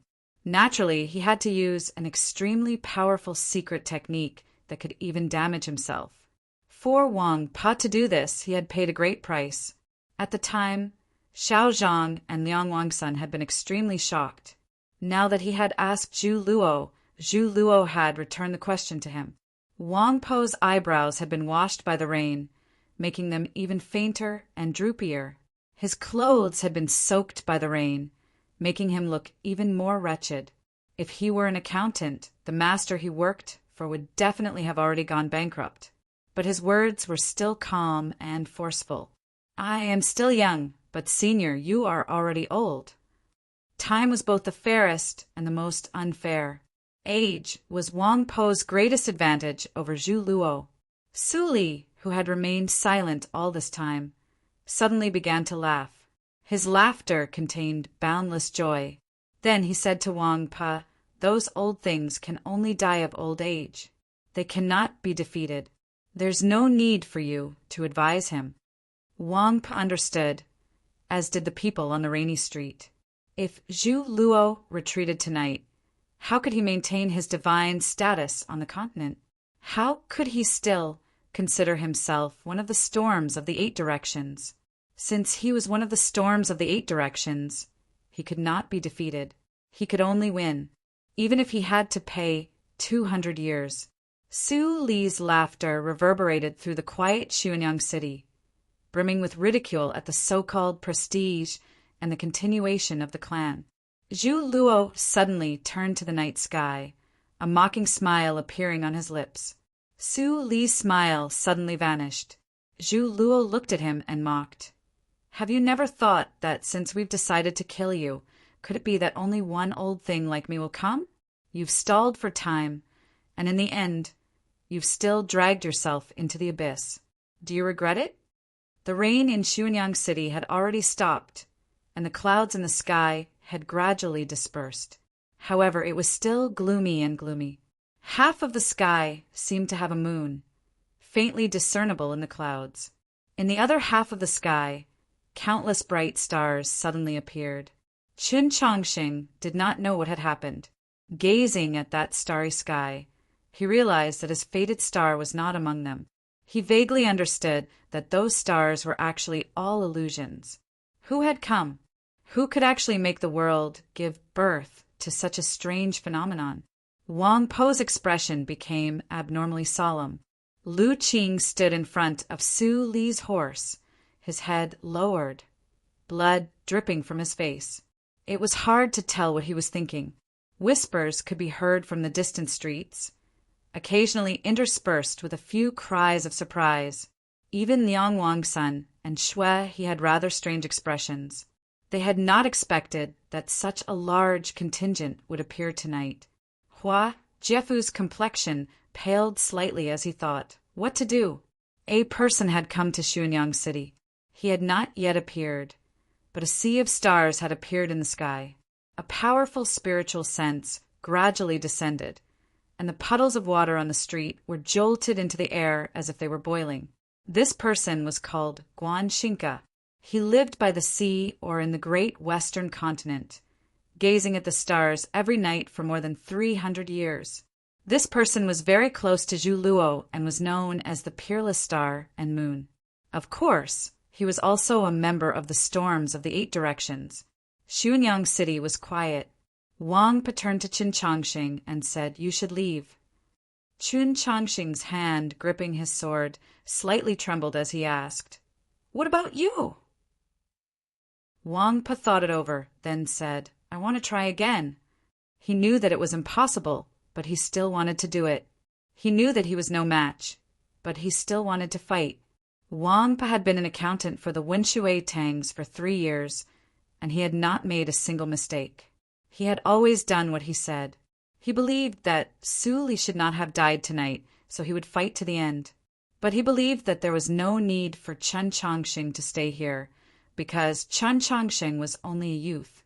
He still had a lot of his youth to waste, to experience. Chen Chongqing very seriously thought it over, but he still did not decide whether or not to leave. Today's rain was rather cold. Zhu Luo's sword was very cold, but his blood was still hot. In the end, he made his decision. But everyone knew that his decision, and even Wang Po's decision, no longer had any meaning. Wang Po, Chen Chongqing, and Lu Qing had forced Zhu Luo to this extent, which was already enough for them to be proud of. Moreover, this battle in the rain would assuredly be recorded in the annals of history, but they could do nothing more. 2 experts of the divine domain had simultaneously descended upon Xunyang City. This was a sight that had not occurred in many years. Many people subconsciously turned to Su Li. Those 2 experts of the divine domain had come precisely for this person. Suddenly, those people that wanted to kill, Su Li felt reverence and envy. The demons had schemed and schemed for many years, mobilizing all their experts and encircling the snowy plains. He was heavily injured, so if the human world wanted to kill him, they would need to mobilize their 2 most powerful figures. This sort of life was truly worthy of pride, glorious, and could be said to have no regrets. Everyone wanted to know just what a person like Su Li would say in the final moments of his life. Under the attentive gazes of countless people, Su Li finally spoke. He looked at Zhu Luo floating in the sky and said, Can you wait a little longer? This was very much like a crosstalk, and it was still a monologue. Zhu Luo slightly arched his brows and said, To still want to delay at a time like this is somewhat unbefitting of your status. Could it be that a person like Mount Li's junior marshal uncle would also fear the sea of stars after death? Correct, I'm delaying. Su Li's voice was very calm. From the military fort to Xuanyang City, I've always been delaying because he lives rather far away, so it will take a very long time for him to get here. Zhu Luo asked, You've always been waiting for someone? Su Li replied, Correct. Zhu Luo asked, Not Lu Qing? Su Li replied, He's always been following me, so why would I be waiting? And I thought that he had come to kill me. Chen Chongqing couldn't help but glance at Lu Qing, thinking, just what is the relationship between this famous assassin and Su Li? After a moment of silence, Zhu Luo asked, Then, who are you waiting for? Su Li replied, I'm waiting for a friend. Zhu Luo mocked, Could it be that you also have a friend? If this question were asked to a normal person, it would seem very absurd. People lived in this world and ate the 5 grains, fresh vegetables, and fruits. Who didn't have a friend? Whether it was a fair-weather friend or a friend of a brothel willow, in short, they were all friends. But this question was asked to Su Li, so it was not absurd. The entire continent knew that Su Li never trusted anyone and had no friends. Even Chen Chongqing knew that he had no friends. The disciples of Mount Li were his disciples, even his family, but they were not his friends. Wang Po was not his friend, Chen Chongqing was not, and Lu Qing was very clearly not. To be more precise, there were many people in this world who worshipped Su Li, but there were very few people who were qualified to be his friends. And those people, in Su Li's view, were all old things, rotten wood, old bastards. Like Zhu Luo, like Guanxinka, who was about to arrive. Zhu Luo was extremely confident that of those people who were qualified to be Su Li's friends, the only 10-odd people in the entire continent who had the ability to change today's situation, none of them were Su Li's friends. An even colder truth was that the majority of the 10-odd people in the world were Su Li's enemies. Zhu Luo did not understand just who Su Li was waiting for. If his friend was a farmer, then this friendship was very legendary, very aesthetically pleasing, but what meaning did that have? If even someone like you has friends, how can someone as outstanding as me not have friends? Su Li looked at Zhu Luo and jeered, "Idiot!" As his voice fell, the sea of stars over Xuanyang City suddenly began to tremble. A dignified and holy qi, even somewhat divine, blocked all the pressure from that sea of stars. Then a person came from the south. It was an old friend of Su Li's. That person's white clothes fluttered in the wind. In an instant, she had flown 10-some li from the plains outside the city to Xuanyang City. That person was a woman, dressed in a white ceremonial robe. The dust of 10,000 li was all on her sleeves, and her white clothes were already gradually becoming dirty. She rushed in front of Zhu Luo. Zhu Luo let out a cry of extreme shock, then slashed out with his sword. The white-clothed woman raised her hand and lightly waved her sleeve. With this wave, the clouds in the sky began to terrifyingly twist. The dirty clothes covered the moon. The moonlight suddenly receded. Then Zhu Luo retreated, swiftly retreated, retreating 10-some li until he finally crashed against the city gate. With a massive boom, dust flew everywhere. Ever since Chan Changsheng had yelled out that Su Li was here, the city gate of Xuanyang City had remained tightly shut. At this moment, the city gate of Xuanyang City finally opened. The city gate directly collapsed. The ground was covered in wood and bricks. Zhu Luo knelt in the middle, constantly vomiting blood. On the street, the white-clothed woman slowly drew back her finger and turned her head to look at Su Li. This was a woman with an ordinary appearance, but the faint traces of time could be faintly seen on her face, just like the lines at the corners of her lips. Chen Changsheng felt that the white ceremonial robe was rather familiar. The crowd gaped in shock, not knowing what to say. Hua Jiefu led the priests of Xuanyang City to kneel and pay their respects, trembling in fear, not daring to speak. The white-clothed woman turned a blind eye to them, only calmly gazing at Su Li. Smiling, she asked, "Just a friend?" Slightly handsome. Chapter 4:23. The white-clothed woman's smile was very faint, like the clouds, very clear like water, but there were 10,000 emotions. There was reminiscence, there was teasing, and there was a sense of disappointment and frustration that was hidden the deepest, but could never be hidden.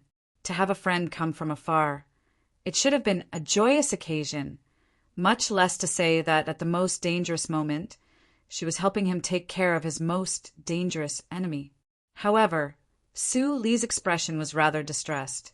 Perhaps it was because the white-clothed woman had softly asked this question with a smile. The clouds once more obscured the moonlight and starlight in the sky. The streets once more dimmed, and more drops of rain began to fall. In the drizzle, he and the white-clothed woman faced each other in silence. But at this moment, the battle was actually still continuing. The clouds incessantly twisted and roiled, as if there were countless bolts of lightning within. That divine and dignified qi was like a rosy cloud chasing the moon, enveloping the moonlight. It incessantly pressed down, pursued, and at the same time pressed down on that distant star in the sky. The invisible lightning finally broke through the clouds, sending down countless bright bolts of lightning. Rumble. Thunder incessantly exploded over Xuanyang City, shaking the heavens and the earth. Who knew how many ordinary people hiding under their beds were shaken to the core, and who knew how many ignorant children began to loudly weep in fear. The clouds tore even more fiercely, as if the sky itself was about to split apart. The cultivators on the distant streets, as long as they had a slightly weaker cultivation, were immediately knocked unconscious by these thunderous booms. This was a battle between experts of the divine domain. This was a clash of strength at the highest level of the world. The white-clothed woman had her back to the sky. She paid no attention to that battle behind the clouds that had already surpassed the limits of the imagination of ordinary people. She only calmly gazed at Su Li in front of her. The world was filled with thunder and lightning, and the rumbling never ceased. The two still faced each other in silence. After some time, the thunder and lightning finally stopped and Xuanyang City returned to true peace. The clouds gradually grew still, leaving behind only countless fine lines that looked like fish scales. These were the remnants of a clash of strength. Countless cracks appeared on the street behind the white-clothed woman, as if it was a field that had been plowed countless times. Countless strands of steam rose from those cracks. Just how deep were those cracks? Could it be that they had already reached the underground magma? Victory and defeat had been decided. In reality, the moment the white-clothed woman arrived in Xuanyang City, the outcome of this battle had already been decided. Everyone looked at the white-robed woman with extreme shock. In Chen Changsheng's heart, besides shock, he was even more perplexed. For some reason, he felt that the white robe she was wearing was somewhat familiar. Even her aura was somewhat familiar, as if he had seen her somewhere before. Who was this woman in white? To be able to defeat the combined forces of Zhu Luo and Guan Xingke, two storms of the 8 directions. Even if Zhu Luo had been heavily injured, the cultivation level displayed by the white-clothed woman was far too terrifying. A man wearing a bamboo had appeared at the gate of Xuanyang City and helped Zhu Luo up from the ruins. The man's body was bleeding, and there seemed to be countless fragments of starlight in his blood. The blood and starlight gave off a terrifying feeling, as if a single drop could destroy an entire city. However, there were 3 large cracks on his bamboo hat, making it look like a fan that had been used for 70 years and had been torn apart by a servant girl in a fit of rage. It was an extremely sorry sight. This powerful man was naturally Guan Xingke. To be able to beat him into such a sorry state, who could it be?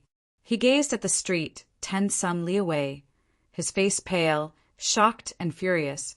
Su Li gazed at the city gate through the drizzle and smiled. I said before I have a friend, but she's rather busy and lives rather far away, so she needs some time to get here. Hearing these words, both the city gate and the street were abnormally quiet. Everyone was very quiet. At this moment, Hua Jifu was kneeling in the rain with all the priests of Xuanyang City, other than Chen Changsheng, who did not have much understanding of the cultivation world. Everyone had already guessed at the identity of the white-clothed woman. Hearing Su Li's words, how could they not be silent, even silently cursing? Holy Maiden Peak was far away in the south, so it was naturally very far from Tianliang County in the north. A powerful figure, like the white-clothed woman, naturally had countless matters that needed to be handled. In the ruins of the city gate, Zhu Luo found it hard to restrain his shock and anger. Wiping away the blood at the corner of his lips, he asked, "Just what is going on here?" Su Li proudly replied, "I've also lived for several hundred years. An outstanding person like me will always get to know 1 or 2 outstanding friends. Do you think I'm Tian Hai, that I enjoy being a loner?" Such a proud appearance was rather repulsive in the eyes of many people, but he was Su Li, so those people could only endure. But Chen Changsheng still felt that there was something wrong with Su Li's current mood. Just at this moment, the white-clothed woman looked at Su Li and sighed. So, it really is just a friend. Su Li's smile gradually faded, and he seemed rather embarrassed. This was the first time Chen Changsheng had seen embarrassment on his face. Su Li was the most extreme person in the world, and he was also cold-blooded and emotionless, proud and unyielding. He almost looked down on everyone in the world, so how could he be embarrassed? Previously, he had not answered the white-clothed woman's question, but had instead spoken to Zhu Luo and Guan Xingke. This was already embarrassing, showing weakness. But who could have thought that the white-clothed woman would not even give him the chance to change the subject? Su Li was somewhat helpless. "Junior sister, don't be like this." Chen Changsheng was very shocked and very idiotically thought, could this white-clothed woman be a hidden expert of Mount Li? You're actually colluding with this madman whose hands are covered in blood. How can you have the right to be holy maiden? Zhu Luo's furious voice resounded through all of Xuanyang City. Xuanyang City was deathly still. No one answered Zhu Luo's question. No one dared to answer this question. No one had the right to answer this question. Qin Changsheng was so shocked that he was speechless. He felt that it was inconceivable to the extreme. The white-clothed woman was one of the supreme 5 saints of the human world. The Holy Maiden of the South, who stood side by side with the Tianhai Divine Empress? Only now did he understand. In the South, Holy Maiden Peak and the Longevity Sect had always been viewed as being of the same root and same origin, especially the Mountly Sword Sect and South Stream Temple. They had always been on good terms, often referring to each other as fellow disciples. For example, Go Hanshi referred to Su Yorong as junior sister. Then, Su Li could naturally refer to the current Holy Maiden as junior sister. Only, just like what Zhu Luo had yelled out in shock and anger, just why was this? Why are they the 5 saints, but you can only be the storms of the 8 directions? Su Li looked at Zhu Luo and Guan Xingke and said mockingly, because you'll never be as slippery as those old foxes. Before you clearly understand my trump cards, besides idiots like you, who would dare to lightly attack me. The Holy Maiden of the South glanced at him. Su Li paused, then said, What I mean is that your intelligence is insufficient. The Holy Maiden no longer paid any attention to him. She turned to Zhu Luo and Guan Xingke and calmly said, Whether or not I have the right to be the Holy Maiden is not something you two have the right to judge. As for senior brother, you always say that his hands are soaked in the blood of the innocent. But ask yourselves honestly, how could he have killed as many people as you have killed? How could he have killed as many as the saints? Guan Xingke lowered his head, hiding his face in his tattered bamboo hat. Zhu Luo was enraged by these words and yelled, Holy Maiden's words are preposterous. The Holy Maiden calmly said, Everyone's clans have tens of thousands of acres of fertile land, countless maids, and in times of famine, they never reduce rent. How many tenant farmers have they forced to death? The saints are even more so. With a casual decree, how many people will die for no reason? My senior brother does not control a storm of the 8 directions, does not become a saint. This is true benevolence. How is this cold-blooded? The entire city was silent, everyone looking pensive. Su Li waved his hand and said, Too much, a bit too much. At night, I began to sort out the next part of the plot about the capital and Chen Suhui. Chapter 4:24. Zhu Luo's voice was very angry and very harsh. It was very difficult to prefix the word harsh here. The most appropriate word was to add the word blood, just like how a cuckoo would bleed. But this would also be unbefitting of his status. Of course, if one recalled that his current enemy was the Holy Maiden of the South, one might be able to understand a little more. No matter what, you violated the oath of the sacred words from back then. Zhu Luo's furious rebuke echoed over the silent Xuanyang City, completely different from Guan Xingke's silence. The vast majority of the people who heard these words did not know what an oath of the sacred words was. They could only think of a few sayings from the highest laws of the various lands. The general meaning of these sayings was that the heavens did not distinguish north from south. The earth did not distinguish east from west. As long as it was within the territory of the alliance between the human world and the 2 shores of the Red River, experts of the divine domain could not argue with each other, much less fight. This was unless the attacked expert of the divine domain had done something completely contrary to the interests of their side. This was the so-called Oath of the Sacred Words. From the perspective of the alliance between the humans and demi-humans to resist the demons, this oath was undoubtedly the most reasonable and necessary. The Holy Maiden's attack on Zhu Luo and Guan Xingke was the most unyielding betrayal of this oath. Then what about you? The entire world knows that although my senior brother has not entered the ranks of saints and does not rule over the storms of a direction, his cultivation has long since stepped into the divine domain. Why did you attack him? The holy maiden calmly said to the city gate, "Wang Put is one of the 5 youths most likely to enter the divine domain. You actually want to kill him for your own selfish reasons? Is this not a violation of the oath of the sacred words from back then?" Her expression and tone were both very calm, but they naturally exuded a dignified and sacred qi. Zhu Luo angrily rebuked. "Wang Put does not understand the greater picture. As his senior, I am teaching him a lesson. What selfish reasons do I have?" The holy maiden calmly replied, "The Zhu clan of Tianliang County wants to continue for 10,000 generations. So how can we allow Wang Put to continue growing? If you don't admit that you have selfish motives, it only means that you don't even dare to face your own true heart." Zhu Luo was furious and prepared to retort, but the holy maiden continued, "All oaths are spoken from the heart. For the sake of the Pope and senior brother Mei, I will not kill you today.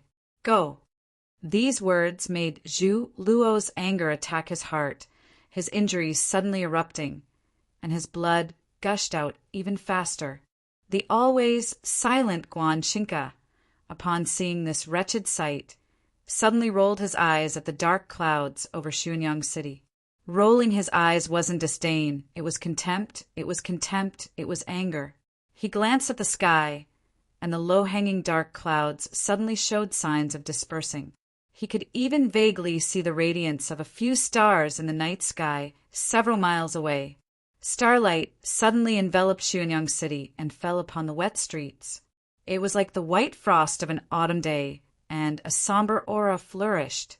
From 10-some li away, the holy maiden looked at Guan Xingke in the city gate, raised her right hand, and pointed out a finger. There was a soft clap, followed by countless soft claps. It was as if tens of thousands of pieces of porcelain had been smashed by an expert skilled in group attacks. It was as though countless cultivators' seas of consciousness were shattering at the same time. It was incomparably crisp and clear, refreshing and soul-stirring. Pa pa pa pa! The falling snowflakes on the street broke, and the frost that had just formed on the surface of the rain broke. Everything in the 10-some li between this place and the city gate broke. Guan Xingke's bamboo hat was also torn to shreds, and the corner of his lips also broke, beginning to bleed. His heart, brimming with viciousness and pride, was finally completely shattered at this moment. He no longer hesitated. Supporting Zhu Luo, he turned and ran towards that plain outside Xuanyang City that seemed to be covered in the darkness. But in reality, no one knew what time it had been buried. In an instant, he disappeared without a trace. Xuanyang City was incomparably quiet, as if not a single person was present. The ordinary people that did not have the ability to participate in this battle all hid in their own kong beds, behind their windows, or in front of their fences. They were still anxious and fearful, and even their breathing seemed stifled. Those cultivators that had the ability to participate in this battle, those cultivators that wanted to kill Su Li, could only follow in Zhu Luo and Guan Xingke's footsteps and leave, including experts like Liang Wangsun and Shui. Hua Jiefu brought along the priests of Xuanyang City, isolating the streets and alleys that had been ravaged by the torrential rain, leaving them a quiet and undisturbed space to converse. At this moment, besides Su Li and the Holy Maiden of the South, there were naturally only those 3 people who had used their lives and unimaginable willpower to ensure that Su Li could live until now. It had begun with the coup of the Garden of Zhou, ended with the encirclement of the demons on the snowy plains, and then continued from the military stronghold all the way to Xuanyang City. Finally, the cold-blooded slaughter had come to an end, and the assassination attempt against Su Li had finally come to an end. Su Li had not died. Those people who wanted him dead had all failed. From the military stronghold to Xuanyang City, he had brought Chen Chongxing with him the entire time, but he was keenly aware that the one that could ultimately resolve this problem was that friend of his that no one in the continent knew about. Of course, the word friend needed to be in doubt. Perhaps it was precisely because he needed to be in doubt that it was somewhat awkward. Su Li looked at the Holy Maiden of the South and casually said, giving off a feeling that it was only right and proper, Why did you come so late? Anyone that heard this sort of reproach after saving someone would be very angry, but the holy maiden was not angry. On the contrary, she very calmly replied, I was delayed by someone for a while. Calmness truly was a sort of strength, representing seriousness. Su Li had felt this sort of strength many years ago, but he had never known how to confront it. A large part of the reason why he wandered the 4 seas and paid no attention to the affairs of the world was that he wanted to avoid this sort of strength. Even now, he had not learned how to directly confront this sort of strength, but at least he had learned how to change the topic. Delayed by who? The holy maiden did not directly answer his question. My disciple is heavily injured. Just at this moment, a somewhat uncertain, but definitely concerned and shocked voice rose up. Su Yurong is injured? Is she all right? The person that asked this question was naturally Chen Chongsheng. The holy maiden's gaze fell on the youth. She did not smile, not even the lightest of smiles. She was very calm, and thus very dignified, very solemn, very frightening. She asked, You are Chun Chongsheng? Chun Chongsheng suddenly understood where the problem lay. He and Su Yurong were very hostile in various ways. He had once thought that if he were Su Yurong's relative, presumably he would also not have any good impressions of that youth called Chun Chongsheng. The holy maiden was Su Yurong's teacher, the person that loved and doted on Su Yurong the most. But he had just experienced a magnificent battle, a question of life and death. It was impossible for him to choose to retreat at this moment. He looked at the holy maiden and very seriously said, Yes, I am Chun Chongsheng. Tonight flowers fall like snow. Chapter 4:25. The atmosphere on the street changed too quickly. Just a moment ago it was still a magnificent scene, and the next moment it should have been a leisurely conversation. Who would have thought that they would directly enter the rhythm of domestic trifles?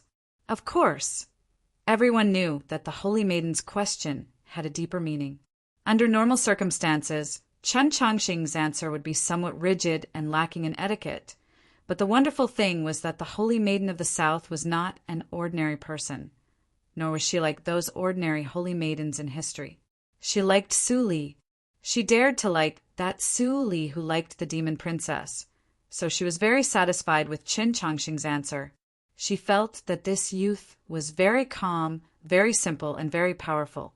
She gave Chen Chongsheng a deep glance. This was a truly profound glance, not like the glance she gave Su Li at the very beginning, which hid many complicated emotions.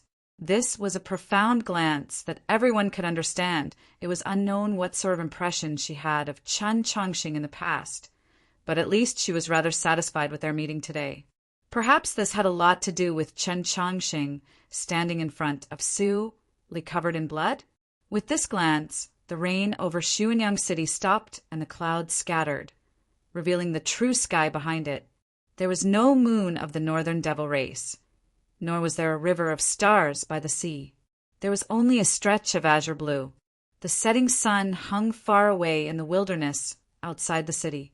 It was still dusk. The blood-like twilight shone on Lu Qing's face, which was full of wounds and blood clots, making it even more terrifying. He walked towards the city gate, ignoring everyone else. Why? Su Li looked at his back and asked. Lu Qing stopped and said after a moment of silence, What I said to Zhu Luo was true. Su Li said, Of course I know you're telling the truth. Not long after he left the military stronghold, he knew that Lu Qing had been following him.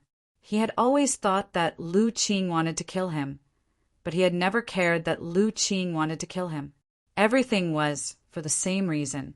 He had known Lu Qing for many years. He knew Lu Qing's assassination habits and style. Many years ago, he had left Lu Qing and the others without hesitation. He thought that he would not miss them at all. In fact, in the long years that followed, he rarely thought of them. No matter how he looked at it, Lu Qing and those guys had a reason to hate him and wanted to kill him. My thoughts are different from theirs. They think that we're even, but I think that you owe us. That's why I want to kill you. Of course, this is my best chance." Lu Qing didn't turn around. After a moment of silence, he said, "I thought you would be as miserable as an old dog this time, and I would definitely be very happy to see you. But after following you for these days, the more I look at you, the more uncomfortable I feel. You brought us into this profession, and if you are humiliated, then we are humiliated. Even if I want to kill you, only I can do it. How can I let others touch you?" Su Li was silent for a while, then said, "What nonsense." Lu Qing raised his head and gazed at the distant setting sun outside the city. "In truth, it's very simple. I just suddenly understood why you left us back then. In the end, you are a person of Mount Li. Your life has always been different from ours." In the previous battle, Zhu Luo had angrily accused Lu Qing of being a person of Mount Li. Lu Qing did not admit it. Although he used the sword style of Mount Li and was open and above-board, he was still an assassin who walked in the darkness. After hearing Lu Qing's words, Su Li fell into a very serious silence. Then, for the first time, he gave an explanation for that trifling matter back then, a past that his younger self did not care much about. "Back then, I left mainly because it was too unchallenging," he said. "Don't tell me I have to spend every day thinking about how to kill the Demon Lord and Black Robe." Lu Qing gazed at the setting sun and very seriously said, "That last mission we took, that matter we talked about, wasn't it rather interesting?" Even when facing Zhu Luo and Guan Xingke, two great experts, Su Li's face was still undisciplined and uncaring. But after hearing Lu Qing's words, his expression became solemn. He looked at Lu Qing and said, "That woman is not easy to kill. I advise you not to have any thoughts." Lu Qing didn't say anything else and walked out of the city. Not long after, he disappeared into the twilight. Qin Chongxing was somewhat confused by this conversation and asked Su Li, "What were you talking about?" Su Li replied, "Many years ago, someone asked me to kill a person." "Kill who?" "You know Tianhai." In Su Li's view, there were 3.5 most powerful women in the world: the Divine Empress, the Holy Maiden of the South, the Empress of the Demi-Humans in White Emperor City, and that freak in Shualao City. But the most difficult to kill would always be that one. Of course, it was Tianhai. Wasn't it the elders of the longevity sect who forced Senior to do it? There were also people who tried to pay me to do it. Truly crazy. No matter who it is, they all have a price. Senior, these words seem more appropriate to say from Lu Qing's mouth. Is it very strange to say it from me? Senior, you and Lu Qing, just what is your relationship? I was the one who brought him into the profession of assassins, and I was also the one who taught him his skills. Su Li's reply was very casual, like he was talking about a trifling matter that was not worth mentioning. Chen Chongsheng suddenly thought of a matter, a possibility. Back in the wilderness, he had encountered the 28 divine General Shui. With Su Li's assistance, he had cut off one of Shui's arms, but he was also worried that Shui would be conveniently killed by Lu Qing, who was hiding in the wilderness. When Su Li spoke of Lu Qing's origins, he also mentioned the chief assassin on the ranking of assassins that the Pavilion of Heavenly Secrets had ranked. In their conversation, Su Li was also rather respectful towards that assassin. Chen Chongsheng looked at Su Li and asked in disbelief, "Could it be? Senior, you are that #1 assassin in the world." "When I was young, I worked in this profession for a period of time, and then, if you do a profession, you have to love it, and you have to do it to the extreme." Su Li said matter-of-factly, "As an assassin, I am naturally the strongest assassin." Chun Chongsheng was very shocked. He could not understand why such an otherworldly expert would become an assassin. Su Li glanced at the yellow paper umbrella in his hand and said somewhat ruefully, "At that time, I was really short of money."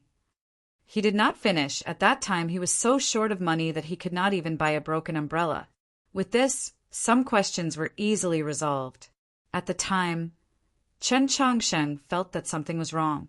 How could Su Li admire an assassin, even if it was the #1 assassin in the world?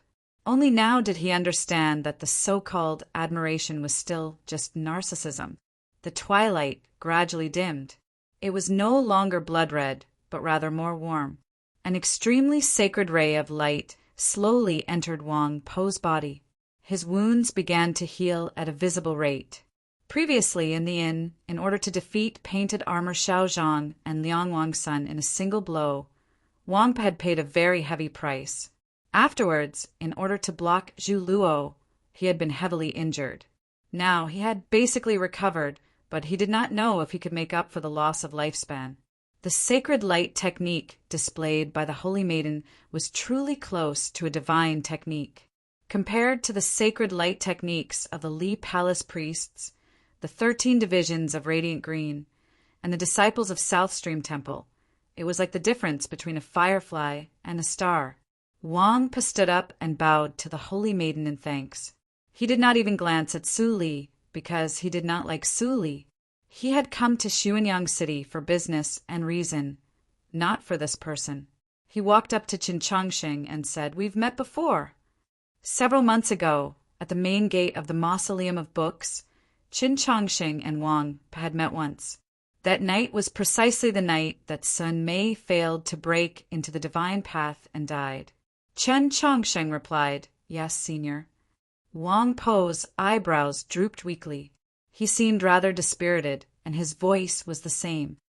"You're not bad." Qin Changsheng felt very happy because he believed that Wang Po was truly a very good senior. Many young geniuses worshipped Su Li, but he did not. He felt that Su Li was very annoying, even though Su Li had taught him many things. He felt that compared to Wang Pa, Su Li was wrong everywhere. Even though Su Li was much stronger than Wang Pa, in the past 16 years he had only worshipped his senior brother Yurin. Now, it seemed like the object of his worship was another person called Wang Pa. On the other side, Su Li finally asked that question, "How is my family's girl?" The Holy Maiden replied, "Mount Li sent a letter, so there shouldn't be any major problems." Su Li asked, "Then what about Mount Li?" The Holy Maiden replied, "I left in a hurry, so I only know that there are some problems." Su Li's eyebrows rose like swords, then gradually fell. After a moment of silence, he said, "With Chushan there should be no problems." When Qin Changsheng heard that name, he subconsciously looked over. Chapter 4:26. Qin Changsheng had never seen Qiu Shanjun before. He could only guess what kind of person Qiu Shanjun was through the retelling of Gohan Shi and the others and the praises of the common people. Gohan Shi, Guan Fei Bai, Qi Jian, and the others in his eyes were all very impressive. Each of them had their own areas of respect and learning. But every time they talked about Qiu Shanjun, they would very naturally reveal that kind of absolute trust. This is a very scary thing. Now, Su Li actually believed that as long as Qiu Shanjun was present, the chaos in Mount Li should be fine. This sort of trust was even more terrifying. It must be known that no matter how outstanding Qiu Shanjun was, he was still a young man, not even 20 years of age. How could Su Li be so sure that as long as he was present, Mount Li would not fall into chaos? He didn't understand, or rather, he didn't have confidence in himself at the beginning. Wang Pa looked into his eyes and said very seriously, "Qiu Shanjun is really not bad." The entire continent knew about the engagement, and even he found it interesting.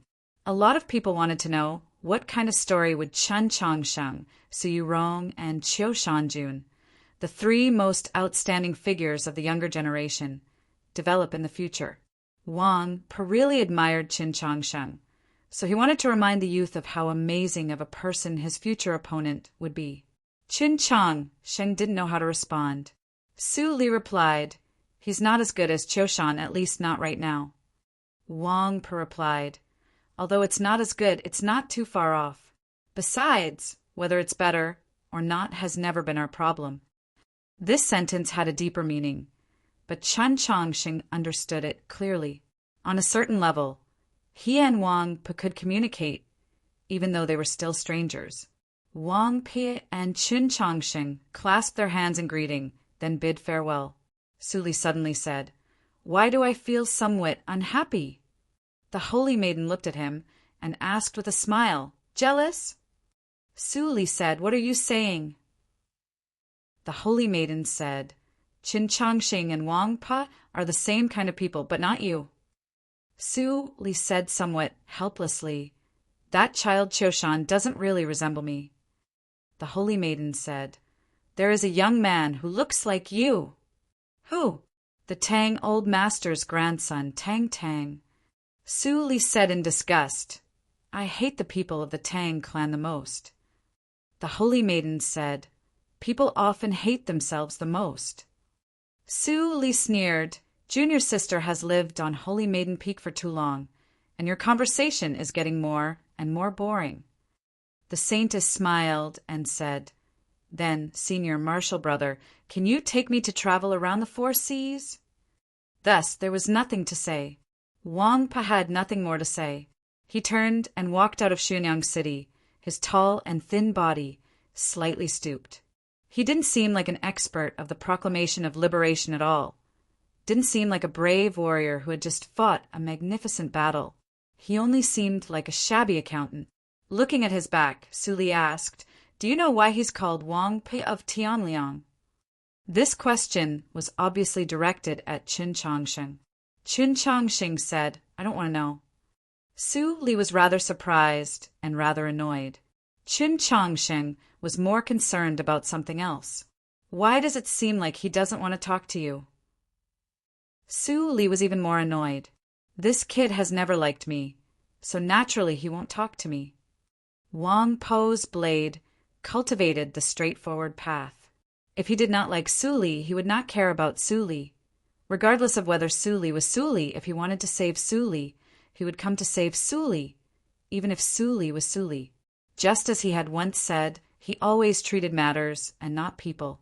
Just when Qin Changsheng was prepared to say something, he noticed that the holy maiden had been quietly standing at Su Li's side the entire time. She did not interrupt, nor did she make any movements. She was just like a little bird resting on a wudong tree. Who would have thought that the junior martial uncle of Mount Li, famed for being cold-blooded and murderous, would actually have this sort of relationship with the holy maiden of the South, famed for her purity and holiness? Su Li knew what he was thinking and said, No one is truly isolated except for that empress of yours. This was already the second time he had mentioned a similar conclusion. It was unknown if there was some deeper meaning hidden within it. The holy maiden had been watching Qin Changsheng the entire time. She felt that compared to Su Li, this youth seemed a little too dull and could not compare to Qiushan Jun's elegant bearing. He could only barely be considered satisfactory. But she then thought, could this be the obsession in her heart causing mischief? Could it be affecting her own judgment? As a result, she had never expressed it. The so-called obsession was something that could not be desired. Back then, for all sorts of complicated reasons, she and Su Li could not be together, and it was impossible for them to be together. In these past few years, they did not even have any contact on the surface, such that no one in South Stream Temple or the Mount Li Sword Sect knew. As a result, she had always had thoughts about Su Yorong's marriage. She wanted Su Yorong to marry Qiushan Jun, because Qiushan Jun truly was outstanding enough, even perfect, completely worthy of her female disciple. Moreover, the entire continent knew that, although there was no official title, Su Li's true successor in Mount Li was Qiushan Jun, hoping that the next generation could complete the task that she had not completed back then was also a kind of obsession. With this thought, she subconsciously glanced at Su Li, her eyes still as complicated as the sea of stars. Although I don't like this kid, I have to admit that he's not one bit inferior to Qiushan. Su Li looked at her and smiled. Just now, I was intentionally bickering with Wang Pa because I couldn't bear to see his lifeless appearance. The holy maiden said, Qiushan is your successor. Su Li looked at Qin Changxing and said, On the way here, I also taught him a few things. The holy maiden was very clear on how proud Su Li's personality was and how high his standards were. She could not help but be somewhat shocked. She looked at Qin Changxing and said with a smile, "If that's the case, then I need to treat you even more seriously." Anyone would feel proud to receive these words from the holy maiden. Moreover, if Qin Changxing wanted to marry Su Yorong, the meaning hidden in the holy maiden's words would make him even happier. But now, when he saw the holy maiden's white clothes, he subconsciously thought of the white clothes in the garden of Zhou, that young girl. As a result, his next words blurted out, "My lady misunderstands. I have no plans to complete the engagement." After saying this, Qin Changxing's mood became somewhat strange, as if he had returned to the divine general of the East's estate a year ago. He relaxed a little, but for some reason he also felt somewhat disappointed and frustrated. Perhaps he no longer needed to bear any burden. It had always been these two diametrically opposed emotions. When the holy maiden's attitude had just changed, he had brought up the matter of annulling the engagement. The holy maiden would definitely be angry, and he did not dare to face it directly. He looked at Su Li and said, "Senior, after returning to Mount Li, I must trouble you to quickly take care of that matter." He was naturally speaking about the matter of Liang Xiaoxiao using his death to accuse the three of colluding with the demons. Su Li said nothing. Qi Jian was his daughter, so he would naturally take care of this matter. Qin Changxing suddenly thought of another matter. He looked at Su Li and said seriously, "Senior, I won." After returning to the human world from the snowy plains of the land of demons, he had suffered an assassination in the military stronghold, and then he had been pursued by the cavalry of the great Zhou in the snowy forest. At the time, Qin Changxing and Su Li had had a conversation, and there had been a few more conversations afterwards about this world and the hearts of people. Su Li believed that this world was ice-cold. Qin Changxing believed that this world was warm. Su Li believed that the hearts of people were sinister. Qin Changxing believed that not everyone's hearts were like this. They did not make a bet, but they both knew what the other was thinking. At the end, in the beautiful spring sunshine of Xuanyang City, Qin Changxing pushed open the window, yelled out those words, and opened the lid of the dice cup. Qin Changxing believed that he had won. Su Li said, "Just like Zhu Luo said, in the entire world, there is only one idiot, one youth, and one ghost that cannot see the light." Qin Changxing said, "But in the end, there is still one idiot, one youth, and that ghost that cannot see the light.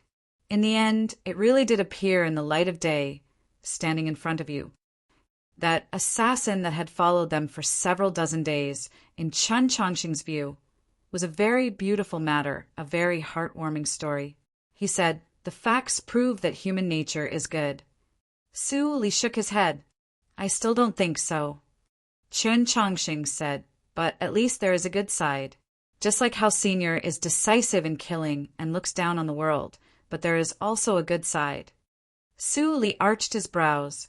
"It's not like you're frying a pancake. So where did you get so many sides? Do you want to add an egg?" Qin Changxing asked. Then in the hot spring in the snowy mountains, "Why did Senior lie to me at the very beginning? You didn't hesitate to play the role of a villain to infuriate and frighten me so that I could leave?" Senior could have just said it. He had asked Su Li this question at the very beginning, but Su Li had never given him an answer. Su Li looked into his eyes and said, "It's not because I'm a good person, but because you're a good person, a real person. So if I had directly told you to leave, you wouldn't have left." Qin Changxing fell silent for a while, then said, "But Senior still wanted me to leave, not wanting to drag me down." He believed that this was the best proof. Su Li was a good person. For some reason, he was especially obsessed with proving this point. Su Li was somewhat annoyed by his pestering. He said, "I'm not a good person. I just believe that you young people will definitely be stronger than my generation in the future, so I don't want you to die too early." Humans are a very interesting kind of life. They always like to reminisce about the past and retro, thinking that the old is good and the past is perfect. But I don't think so. I believe that each generation will always be stronger than the previous. My master was stronger than the founder of the Mount Lee Sword sect, and I am stronger than my master, so I have to be stronger than Old Man Een, Zhu Luo and the rest of them. Wang Pa and the rest of them have to be stronger than my generation, and Qiushan and your generation have to be stronger than them. Only by believing in this point and fighting for it can humans continue to live on the continent and even live better and better. The setting sun was about to completely sink into the ground. Xuanyang City was rather dark, but it did not make people grieve. On the contrary, it was very much like early morning, just like Su Li's words, brimming with the vitality of life. So Senior has always been helping me, teaching me. Yes, compared to those old things, I like you young people even more. So that year, Senior didn't kill Liang Wang's son and Liang Hongzhuang. Liang Xiaoxiao even entered the Mount Lee Sword sect, and in that dangerous inn, Senior's final strike did not fall on Xiao Zhang and Liang Wang's son. Perhaps, but who told you that was my final strike? But why don't Senior like those old people? Those old people, they're old, decaying, lifeless. They don't seek to advance, only know how to scheme and scheme. They're not honorable, not upright, not open, so they don't have a sharp edge. A strength without a sharp edge is meaningless to humans, so I will continue to watch over them, but you all have to quickly prop it up. Prop it up! Yes, prop it up with an indomitable spirit. Saying this, Su Li and the Holy Maiden walked side by side out of Xuanyang City. Chun Changsheng stood behind them. Hua Jiefu and the priest stood even further away. The setting sun was like the morning sun, the night breeze was slightly cool like the morning breeze, and the remaining drops of rain on the street were very much like dew. From the garden of Zhou to Xuanyang City, the things he had experienced were not like a dream. They were as real as the wounds on his body, but he could faintly sense that he had forgotten something very important. He did not know that a storm was currently waiting for him in the capital. He only wanted to remember that matter, and then he remembered. He yelled at Su Li's back in the setting sun, "Senior, that umbrella is mine." The second volume, Lord Mo's Journey Long Ago. Chapter 4:27. Chun Changxing was about to return to the capital. Upon hearing this news, Zhuang Huanyu fell silent for a very long time, just like a few days ago when he heard that Chun Changxing was still alive. After the party from the garden of Zhou left Hanqiu City and returned to the capital, Zhexiu was requested by the imperial court from the Li Palace. Everyone believed that Chun Changxing had died along with the collapse of the garden of Zhou. After returning to Mount Li, Qi Jian was still unconscious. Moreover, the matters between men and women were the most likely to cause trouble in the world. He believed that no one would believe Zhexiu and Qi Jian's explanations, so he was very happy. He felt that his life had finally returned to the right path. However, he would occasionally think of Liang Xiaoxiao, that young genius who had used the final move of the Mount Lee sword style to commit suicide in front of him. Thus his body would begin to grow cold. No matter how many blankets he covered himself with, he would never be able to warm up. It was as if the shadow of a demon was always quietly standing in the air around him. However, what made him feel even colder was that Chun Changxing had not died. He had appeared in the wilderness to the north of Tianliang County. It was said that he was together with that legendary junior martial uncle of Mount Lee.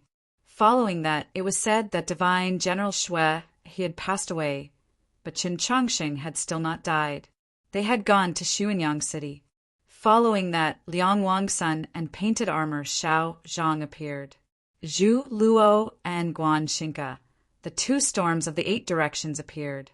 Chun Changxing had actually not died. Why didn't you die? Zhuang Huanyu stood in the courtyard, looking up at the pitch-black night sky that seemed like an abyss. His face was pale, and he muttered to himself, "Why didn't you die?"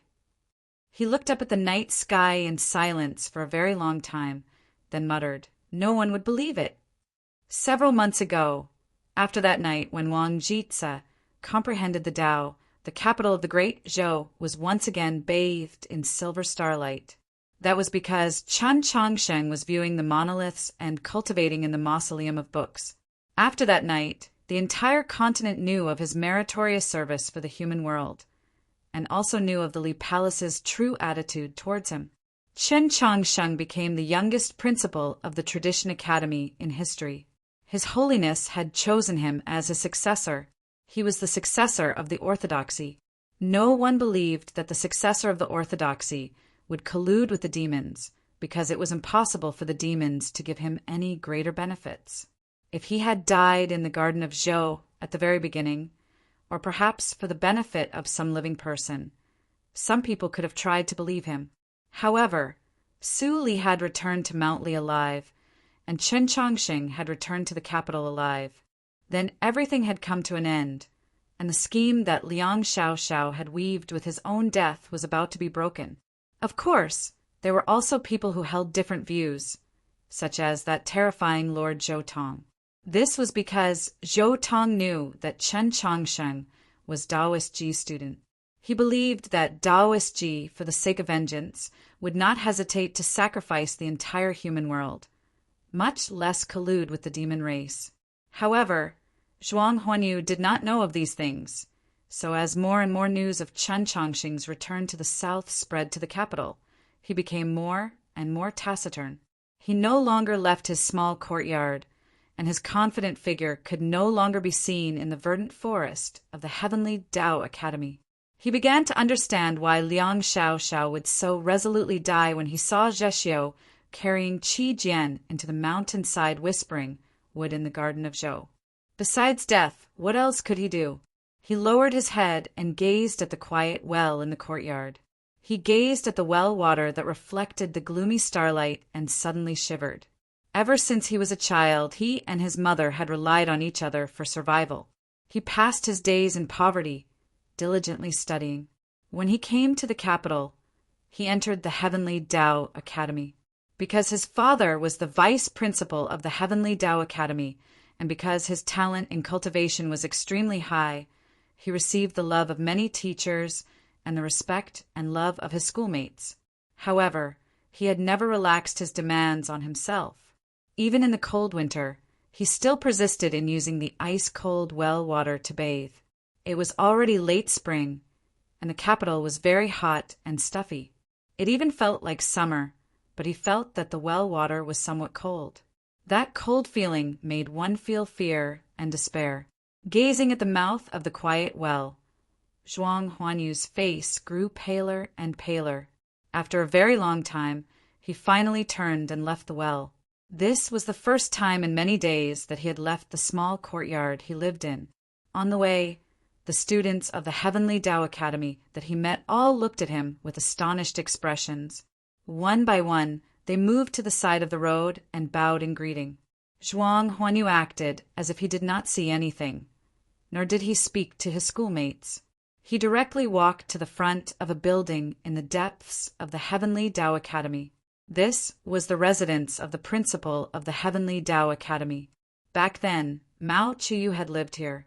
Later on, Mao Qiyu went to the Li Palace to take over as Archbishop of the Hall of Subjugation, and this place became the residence of the new principal. The new principal of the Heavenly Tao Academy was surnamed Zhuang, and he was his father. Standing outside the quiet residence, separated by the sparse plum branches, Zhuang Huanyu once again fell silent for a very long time as he gazed at the lights in the building and the figure of that man. However, his face was no longer as pale as it was before. Back then, his father had abandoned his mother and son and entered the capital to take the imperial examination. He had an ambiguous relationship with that girl from the Wenshui Tangs, and was very ungrateful. This was the story that Zhuang Huanyu persisted in believing, and this had always been his view of his father. Thus, he had always harbored a great hatred and malice towards his father. As a result, when facing his father, he would always have the greatest courage. He did not know why he had come here tonight, but he realized that because of his anger towards that man behind the window, the despair and coldness in his heart had actually improved by a great deal. Afterwards, he left the Heavenly Tao Academy and walked to the stone pillar of the Li Palace. He stopped and did not continue forward. He was a genius of the Heavenly Tao Academy, and was also one of the next generation that the orthodoxy had focused on nurturing. He had sufficient qualifications to enter the Li Palace, but he did not, because he had not come to the Li Palace to sightsee, but to see those last few night cherry trees. He had come to the Li Palace to see a person. But even if he entered the Li Palace, he would not be able to see that person. Just like how even though he was a genius like Zhuang Huanyu, he did not have the qualifications to approach that person. Just like before in the Heavenly Tao Academy, he could only occasionally see that fairy-like junior sister in principal Mao Chu's garden, and then watch her depart like a fairy. Standing in front of the Li Palace, he calmly gazed at the hall of pure virtue in the darkness, imagining the life of that junior sister in the Pope's green leaf world. Zhuang Huanyu began to reminisce. He wanted to sort through the events of the past few years to understand just how all these things had happened. Several years ago, he and she had met in the Heavenly Tao Academy, and then at the Ivy League gathering they had met again. When he had originally thought that they could get to know each other, he had seen her holding the sleeve of a youth called Qin Changsheng. Yes, so this was how everything had started. By the lake in the garden of Zhou, when Liang Xiaoxiao had suddenly launched a sneak attack, when the demon experts were about to kill Qin Changsheng, Zhixiu, and Qi Jian, he had been in the forest, not drawing his sword, not meeting. Yes, because he had been afraid he was still a youth, and he wanted to live. But now that he thought about it, wasn't it also because he had always had a deep jealousy and hatred towards Qin Changsheng? He really wanted Qin Changsheng to die. Why didn't you die? It suddenly began to rain in the capital, and the Li Palace was naturally no exception. The air of late spring was instantly washed clean by the rain, and the wet stone slabs actually began to faintly emit a cold air. Zhuang Huanyu did not hold up an umbrella. He just stood in the rain, silent for a very long time. A priest of the Li Palace came to inquire, but upon realizing that it was him, they thought of the news that Qin Changsheng would be returning to the capital tomorrow and believed that they had guessed at something, so they did not disturb him. In the rain, the priests and students of the 6 ivies came and went with umbrellas. When they saw his drenched body, their gazes were very complicated. There was some pity, some sympathy, and of course, there was also some ridicule. Zhuang Huanyu returned to the small courtyard of the Heavenly Tao Academy. His clothes were completely drenched in the rain, so how could he care about the cold? But for some reason, in the end, he still did not jump into that deep and cold well. In the final moment of his life, he had protected a bit of his pride. He had used a sword. He had chosen to die under his own sword. The news of Zhuang Huanyu's death quickly spread to the entire capital. The gray courtyard, not too far from the imperial city, was the first place to receive this news, because this was the department for purging officials.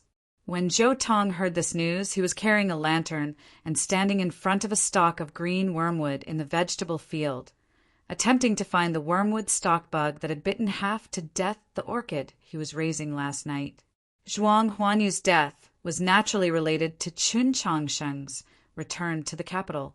The people standing on Qin Changsheng's side would presumably feel proud and elated, while those people that had once tried to use this matter to attack Qin Changsheng and even the orthodoxy would inevitably feel somewhat disappointed. Zhou Tong was probably the only person in the world that truly believed that Qin Changsheng might be colluding with the demons. But not only did he not feel defeated, he even began to laugh. It's good that he died. He truly was very happy. Although it was not to the extent that he was rocking back and forth with laughter, the lantern in his hand began to sway, so much so that the shadow of the wormwood stalk turned into many blurs in the vegetable field, just like a fence. From the conclusion of the matter in Xuanyang City to the confirmation that Su Li was alive and Qin Changsheng was also alive, the winds in the capital instantly changed. The Li Palace and the military exerted enormous pressure on the department for purging officials, demanding that it release Zhixiu. Releasing Zhixiu was a gift, a great gift to welcome Qin Changsheng's return. Of course, Zhou Tong would not release Zhixiu, if not for the fact that Qin Changsheng's identity was too sensitive. He would definitely have imprisoned Changchongsheng in the great prison in the front courtyard. So he believed that Zhuang Huanyu's death was good, that the dead could not testify, was good. Of course, he was keenly aware that with Chen Chongsheng's current status, Zhuang Huanyu's death did not have much meaning. But there would definitely be people who would use this matter. The fresh rain blew away the dust. The feeling of spring in the capital had not lessened, but rather deepened. It was extremely bright and beautiful, even somewhat sticky. A convoy of carriages returned to the capital. Chun Chongsheng sat in the carriage, feeling the ripples coming from his sheath. He knew that the black dragon was about to awaken and was very comforted. Then he heard a voice from outside the carriage. "Traitor!" Many people knew that the person in the carriage was Chun Chongsheng. The commoners of the capital who were used to the bustle could not help but crowd the two sides of the street to watch the spectacle. They discussed spiritedly, their voices clamoring, and the scene was incomparably lively. When these two words rang out, the streets of the capital instantly became incomparably quiet.